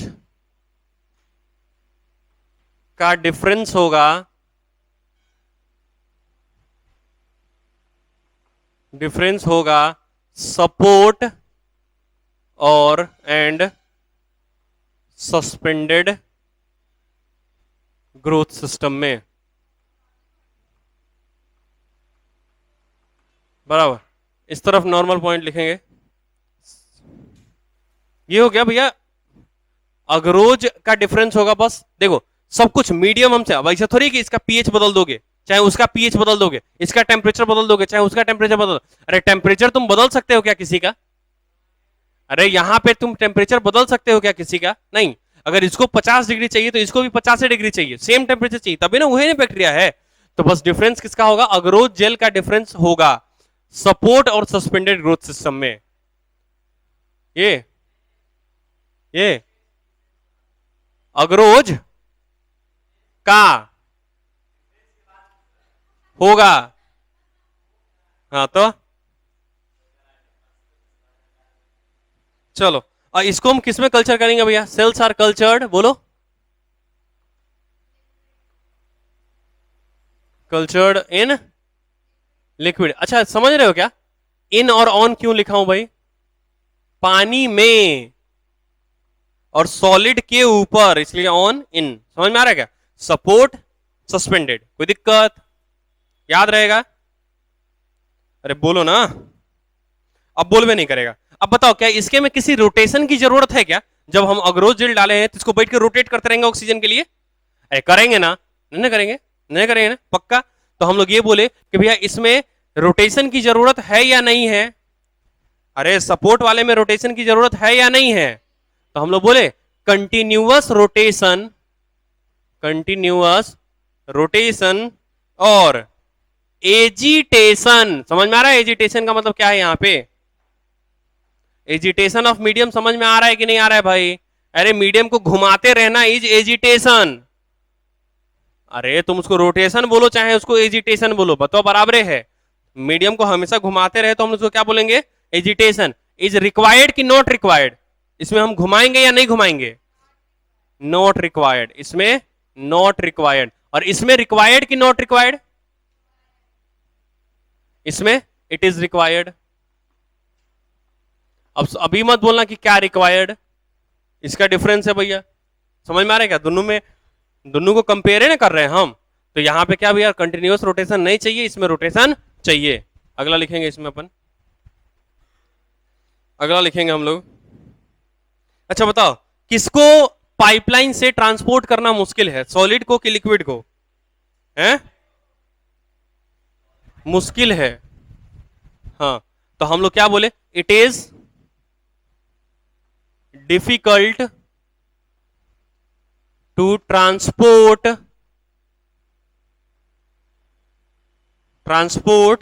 थ्रू पाइपलाइन। क्या पाइपलाइन से ही आएगा ना हमारा? Transport through pipe line. और इसमें क्या लिखोगे? क्या इट इज इजी होगा क्या? ये आराम से ट्रांसपोर्ट हो जाएगा क्या? It is easy to transport through pipeline. बताओ तो ओवरऑल तुमको समझ में आ गया कि तुम किस में कल्चर करने वाले हो, सॉलिड में कि लिक्विड में? तुम किसको प्रीफर करोगे, सॉलिड कंटेनर को, ये सॉलिड को कि लिक्विड को? मतलब सस्पेंडेड ग्रोथ सिस्टम को कि सॉलिड सपोर्ट ग्रोथ सिस्टम को? पक्की बात है ना, सस्पेंडेड को हम ज्यादा प्रीफर करेंगे एज कंपेयर टू सॉलिड। समझ में आ रहा है क्या? अरे वो समझ में आया। ये देखो ये पहला दिया है सिंपल, देखो इधर इधर देखो भाई, एनसीईआरटी का डायग्राम देखना भैया, एनसीईआरटी का डायग्राम देखो भाई, इधर देखो। ये हमारा जो पहला डायग्राम दिया है, देखो उसमें कुछ दिया है क्या? अंदर में लोहा दिखा रहा है क्या रोटेशन होते हुए पहले डायग्राम में? अरे रोटेशन होता हुआ दिखा रहा है क्या? दूसरे में रोटेशन दिखा रहा है क्या? नहीं। तो इसका मतलब ये वाला क्या दिखा रहा है? सस्पेंडेड की सपोर्ट। ये वाला किसको दिखा रहा है? Support growth system. अरे समझ में आ रहा है कि नहीं आ रहा है भैया? अरे वो लोहा कुछ और है, ठीक है, वो अंदर वाले मीडियम को रोटेट कर रहा है थोड़ा बहुत। चलो इधर देखो, अब हमारे पास जो टैंक है ना, अब वो टैंक यहां पे देखना। अब ये क्या किया है ना, इसमें दोनों को एक ही तरह का मीडियम यूज करवाया है। समझना, इसमें कंटेनर जो यूज किया ना, ये नीचे वाला क्यों दिया उसको बता रहे, ये दोनों में एक ही तरह का मीडियम डाला है, मतलब इसमें भी लिक्विड डाला है और इसमें भी लिक्विड डाला है, बराबर। और इसको बोला है कि भैया ये सिंपल स्टीयर्ड बायो टैंक है, मतलब आराम खाली स्टीयरिंग करते रहेगा आराम से, कोई दिक्कत नहीं है। और ये भैया क्या है हमारे पास, ये इसको हम बोलते हैं sparge stirred tank bio reactor. क्या बोलते हैं हम लोग इसको? अरे अगर इस तरह का देखो, अगर इस तरह का रोटेशन वाला होगा ना भाई, अरे अगर इस तरह का रोटेशन वाला होगा ना, तो इसको हम लोग क्या बोलते हैं? Sparge stirred tank bio reactor. ठीक है भाई? और इसको क्या बोलोगे? Simple stir tank bio reactor. और जो ये बी वाला जो डायग्राम है ना, ये क्या करता है, जो स्टेराइल बबल होता है ना, स्टेराइल बबल मतलब जो स्टेराइल बबल मतलब बाकी सबसे जो अलग हो गया है हवा, उसको क्या करेगा? अलग अलग जगह पे भेजेगा, उसको निकालेगा वहां से। समझ में आ रहा है क्या? अरे वो ताकि फंसा हुआ नहीं रह जाए उसके लिए उसको हटाएगा। इसीलिए हम उसको क्या बोल रहे हैं? स्पार्ज्ड, बोलो, स्टीयर्ड। स्टीयर्ड का मतलब क्या होता है? घुमाना। तो हम लोग किसको यूज करेंगे, लिक्विड को कि सॉलिड को? लिक्विड को यूज करेंगे तो फिक्स हो गया। तो एनसीईआरटी लिक्विड के अनुसार तुमको दे दिया, दोनों लिक्विड दे दिया ना भाई? अरे दिया नहीं दिया भाई, समझ में आया ना? तो बायो रिएक्टर कितने तरह के हो गए? दो तरह के। कौन कौन सा bio reactor? Simple tank bio reactor, मतलब सिंपल घुमाने वाला टैंक बायो रिएक्टर, और एक हो गया स्पार्ज्ड घुमाने वाला टैंक बायो रिएक्टर। अबे घुमाने वाला मतलब स्टीयर्ड, STIRRED। समझ में आ रहा है कि नहीं आ रहा है? अबे आ रहा है कि नहीं आ रहा है यहां तक? पक्की बात। तो तुम किसको यूज करोगे, लिक्विड को कि सॉलिड को? अब लिक्विड में दो तरीका हो सकता है, समझना। अब लिक्विड में क्या हो सकता है भैया? दो तरीका हो सकता है। एक होता है कंटिन्यूअस कल्चर, क्या होता है भैया एगो, और एक होता है बैच कल्चर। समझना जरा, कभी कभी तुम दवा लेता होगा ना भाई, उसमें तुम देखना, कभी भी तुम लिक्विड मेडिसिन लेगा ना, उसमें देखना बैच नंबर लिखा होता है, ठीक है? और अगर बैच नंबर नहीं लिखा होगा ना, इसका मतलब कंटिन्यूअस कल्चर है। क्या होता है भैया? उस पर बैच नंबर लिखा होता है या फिर क्या होता है भैया, कंटिन्यूअस कल्चर। हम बताते हैं क्या होता है। देखना तुम कोई भी प्रोडक्ट खरीदना उसमें बैच नंबर जरूर लिखल रहता है। अगर बैच नंबर नहीं लिखा हुआ है इसका मतलब कंटिन्यूअस कल्चर है। कभी मेडिसिन देखना, देखो देखो अब तो कंफर्म हो गया ना कि हम लोग लिक्विड वाला लेने वाले हैं। हम लोग इसमें लगा दिए बायोरिएक्टर घूमने वाला, अरे खूब घूम रहा है एकदम आराम से। देखो इसको ढक दिए हम लोग, चाहे जो भी है खुला रखना है तो खुला रखेंगे। तो यहां से हम आराम से मीडियम ऐड कर सकते हैं क्या? अरे मीडियम ऐड कर सकते हैं कि नहीं कर सकते हैं? यहां से मीडियम, और यहां पे हम ये कर दिए तो यहां से निकाल भी सकते हैं क्या? अब तुम देखो, जैसे मान लो कि हमको जरूरत है, हम क्या किए यहां से 4 लीटर बाहर निकाल लिए। क्या किया हम लोग यहाँ पे 4 लीटर बाहर निकाल लिए और इस कंटेनर से हमने डिजायर प्रोडक्ट निकाले और मार्केट में भेज दिए। समझ में आया क्या? और फिर 4 लीटर इनमें से ऐड कर दिए। समझ में आ रहा है? तो बताओ कि ई वाला जो मार्केट में गया है, ई वाला जो मार्केट में गया है, इसी का सेम भाईचारा इधर निभा रहा है क्या? मतलब इसका सेम अभी इधर चल रहा है या नहीं चल रहा है? लेकिन यही अगर ऐसा होता कि भैया ई वाला छेद होबे नहीं करता, तो हमको क्या करना पड़ता? खाली यहीं से मीडियम ऐड कर सकते हैं, निकाल तो हम सकते नहीं है। तो हमको क्या करना पड़ता? इस कंटेनर को टेढ़ा करने वाला कुछ आता मशीन, इसको क्या करता? पूरा टेढ़ा करके पलटता और पूरे मीडियम को एक साथ बाहर निकाल लेता, फिर कंटेनर को साफ करके सीधा करता और फिर उसमें अपना मीडियम लगा के फिर ग्रो करना चालू करता। समझ? तो अगर ऐसा हुआ कि एक बार में निकाल दिया, फिर किया, फिर निकाला, फिर किया, अगर ऐसा होता है तो मान लो कि इसका मेडिसिन मार्केट में गया, ठीक है भाई। ई मान लो कि ई हुआ है 12/7/2021 को निकला है, मान लो मार्केट में। तो इसमें मान लो कि बैच नंबर इसका कुछ ना कुछ बैच देता है, जो एक साथ कल्चर होता है ना। मतलब अब ये कंटिन्यूअस तो है नहीं भैया, ये तो निकाल दिया, खाली कर दिया, फिर डाला, पूरा खाली किया, फिर डाला, मतलब वो जो निकल गया ना वो अलगे है। अब इसका बैच नंबर डाल दिया, मतलब XYZ मान लो डाल दिया। तो इसमें से मान लो कि 500 बोतल बना मेडिसिन का। कितना बना भैया? तो 500 का जो बैच नंबर होगा ना वो क्या होगा? XYZ, क्योंकि वो एक साथ कल्चर किया गया है। समझ में आया क्या? अरे आया नहीं आया? अब मान लो कि जब ये मेडिसिन मार्केट में पहुंचा, तो पहुंचने के बाद कोई आदमी इस मेडिसिन को लिया और उसकी वजह से वो मर गया, है ना भाई? मर गया। अब जैसे ही मरा, उस बैच नंबर को पता चल जाए कि अच्छा XYZ बैच नंबर की वजह से वो आदमी मरा है, तो पूरे मार्केट में जितना बैच नंबर होगा XYZ वाला सीधे मना कर देगा कि XYZ वाले बैच नंबर को नहीं खरीदेंगे, चाहे जो भी उस बैच नंबर का मेडिसिन गया है उसको वापस कंपनी में भेजेंगे, उसका फिर से टेस्टिंग होगा। तो बताओ ये ज्यादा बढ़िया नहीं है क्या इससे? अरे है या नहीं है? तो अब हमारा लिक्विड सिस्टम में भी कितने तरह का कल्चर होगा? 2 तरह का, एक होगा बैच कल्चर और एक होगा कंटिन्यूअस कल्चर। कंटिन्यूअस कल्चर में क्या करेंगे? एक तरफ से आउटलेट होगा और एक तरफ से इनलेट होगा। ए में कोई आउटलेट का जरूरत नहीं है, ये पूरा का पूरा बैच कल्चर होगा। समझ में आ रहा है? अब जैसे मान लो कि कंपनी में चिप्स बना, ठीक है भाई, कंपनी में चिप्स बना और एक दिन में 10 लाख, और एगो मशीन से मान लो कि 5 गो चिप्स का पैकेट निकला एगो मशीन से, तो उस पर भैया फिक्स हो गया। जैसे मान लो कि भैया, जैसे कि मान लो इतना बड़ा कंटेनर था आलू का, ठीक है भाई, और इस कंटेनर से क्या निकला भैया? चिप्स निकला। मान लो 50 पैकेट निकला है चिप्स का। क्लियर है भाई? अरे 50 पैकेट निकला चिप्स का, और कोई एक चिप्स खाया तो उसको पता चला कि नहीं भैया ये चिप्स गड़बड़ है। तो भैया ये एक साथ था ना पूरा का पूरा आलू। अरे किसान बोरी में भर के ले जाएगा ना आलू, तो एक साथ आलू था। तो जब वो एक साथ आलू था तो क्या करेगा? उस पर बैच नंबर दे देगा, कुछ बैच नंबर दे, HYZA, चाहे ABCD कुछ दे दिया बैच नंबर। जैसे ही बैच नंबर, ये जब जैसे ही दिक्कत होगा ये कंप्लेन जाएगा कंपनी में कि भैया आपके प्रोडक्ट से भाई केस होवे करेगा। अरे हो जाएगा कि नहीं हो जाएगा? अब जैसे ही होगा कंपनी को मालूम चल जाएगा अच्छा मेरा ये बैच नंबर गड़बड़ है, फिर क्या करेगा कंपनी? अरे पूरे बैच नंबर को ब्लॉक कर देगा क्या कि नहीं आप इस बैच नंबर का बेच ही नहीं सकते हैं मार्केट के अंदर। अगर तुम सोचो दुनिया का जितना आलू आता सबको एक साथ मिक्स कर देता और उसके बाद उगाता, कैसे मालूम चलता है कि साला पॉइजनस वाला आलू के में गया है? मान लो कि हम भी किसान, ये भी किसान, वो भी किसान, तीनों गोरा आलू लेके गए और तीनों आलू को अगर मिक्स कर दिया गया और मान लो कोई जानबूझ के ही पॉइजन मिला दिया है, तो कैसे पता चलेगा कि आलू में पॉइजन कौन मिलाया था? हम मिलाए थे कि ये मिलाया था? नहीं मालूम चलेगा ना भैया।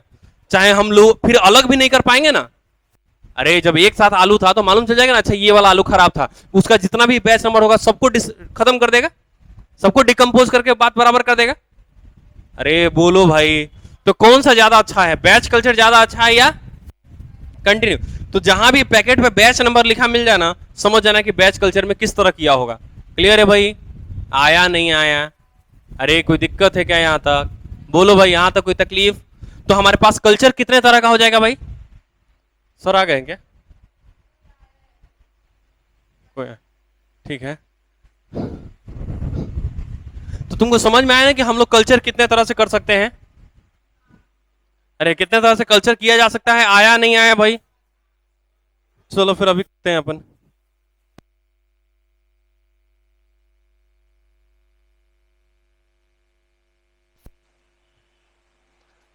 समझ में आ रही बात?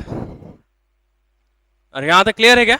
तो हम लोग अब किसके बेसिस पे, किसके बेसिस पे? कल्चर सिस्टम के बेसिस पे हमारे पास दो तरह का हो जाएगा क्या? एक हो जाएगा बैच कल्चर और एक हो जाएगा कंटिन्यूअस कल्चर। कौन सा कल्चर ज्यादा बढ़िया होगा? बैच कल्चर जो होगा वो ज्यादा बेटर होगा as compare to continuous culture. आसान होता है, एक तरफ से डालो दूसरी तरफ से निकालो, कंटेनर को उठा पटक करने की जरूरत। लेकिन बैच कल्चर में उठा पटक करना पड़ता है, लेकिन वो ज्यादा सेफ है as compare to continuous culture. तो कंपनी को क्या प्रीफर करना चाहिए भाई? बैच कल्चर को ज्यादा प्रीफर करना चाहिए। तो लिखेंगे अपन two types of culture system, दो तरह का कल्चर सिस्टम है। Two types of culture system. इसमें है एक तरफ जो है, एक तरफ हो जाएगा हमारे पास बैच कल्चर और एक हो जाएगा हमारे पास क्या? Continuous culture.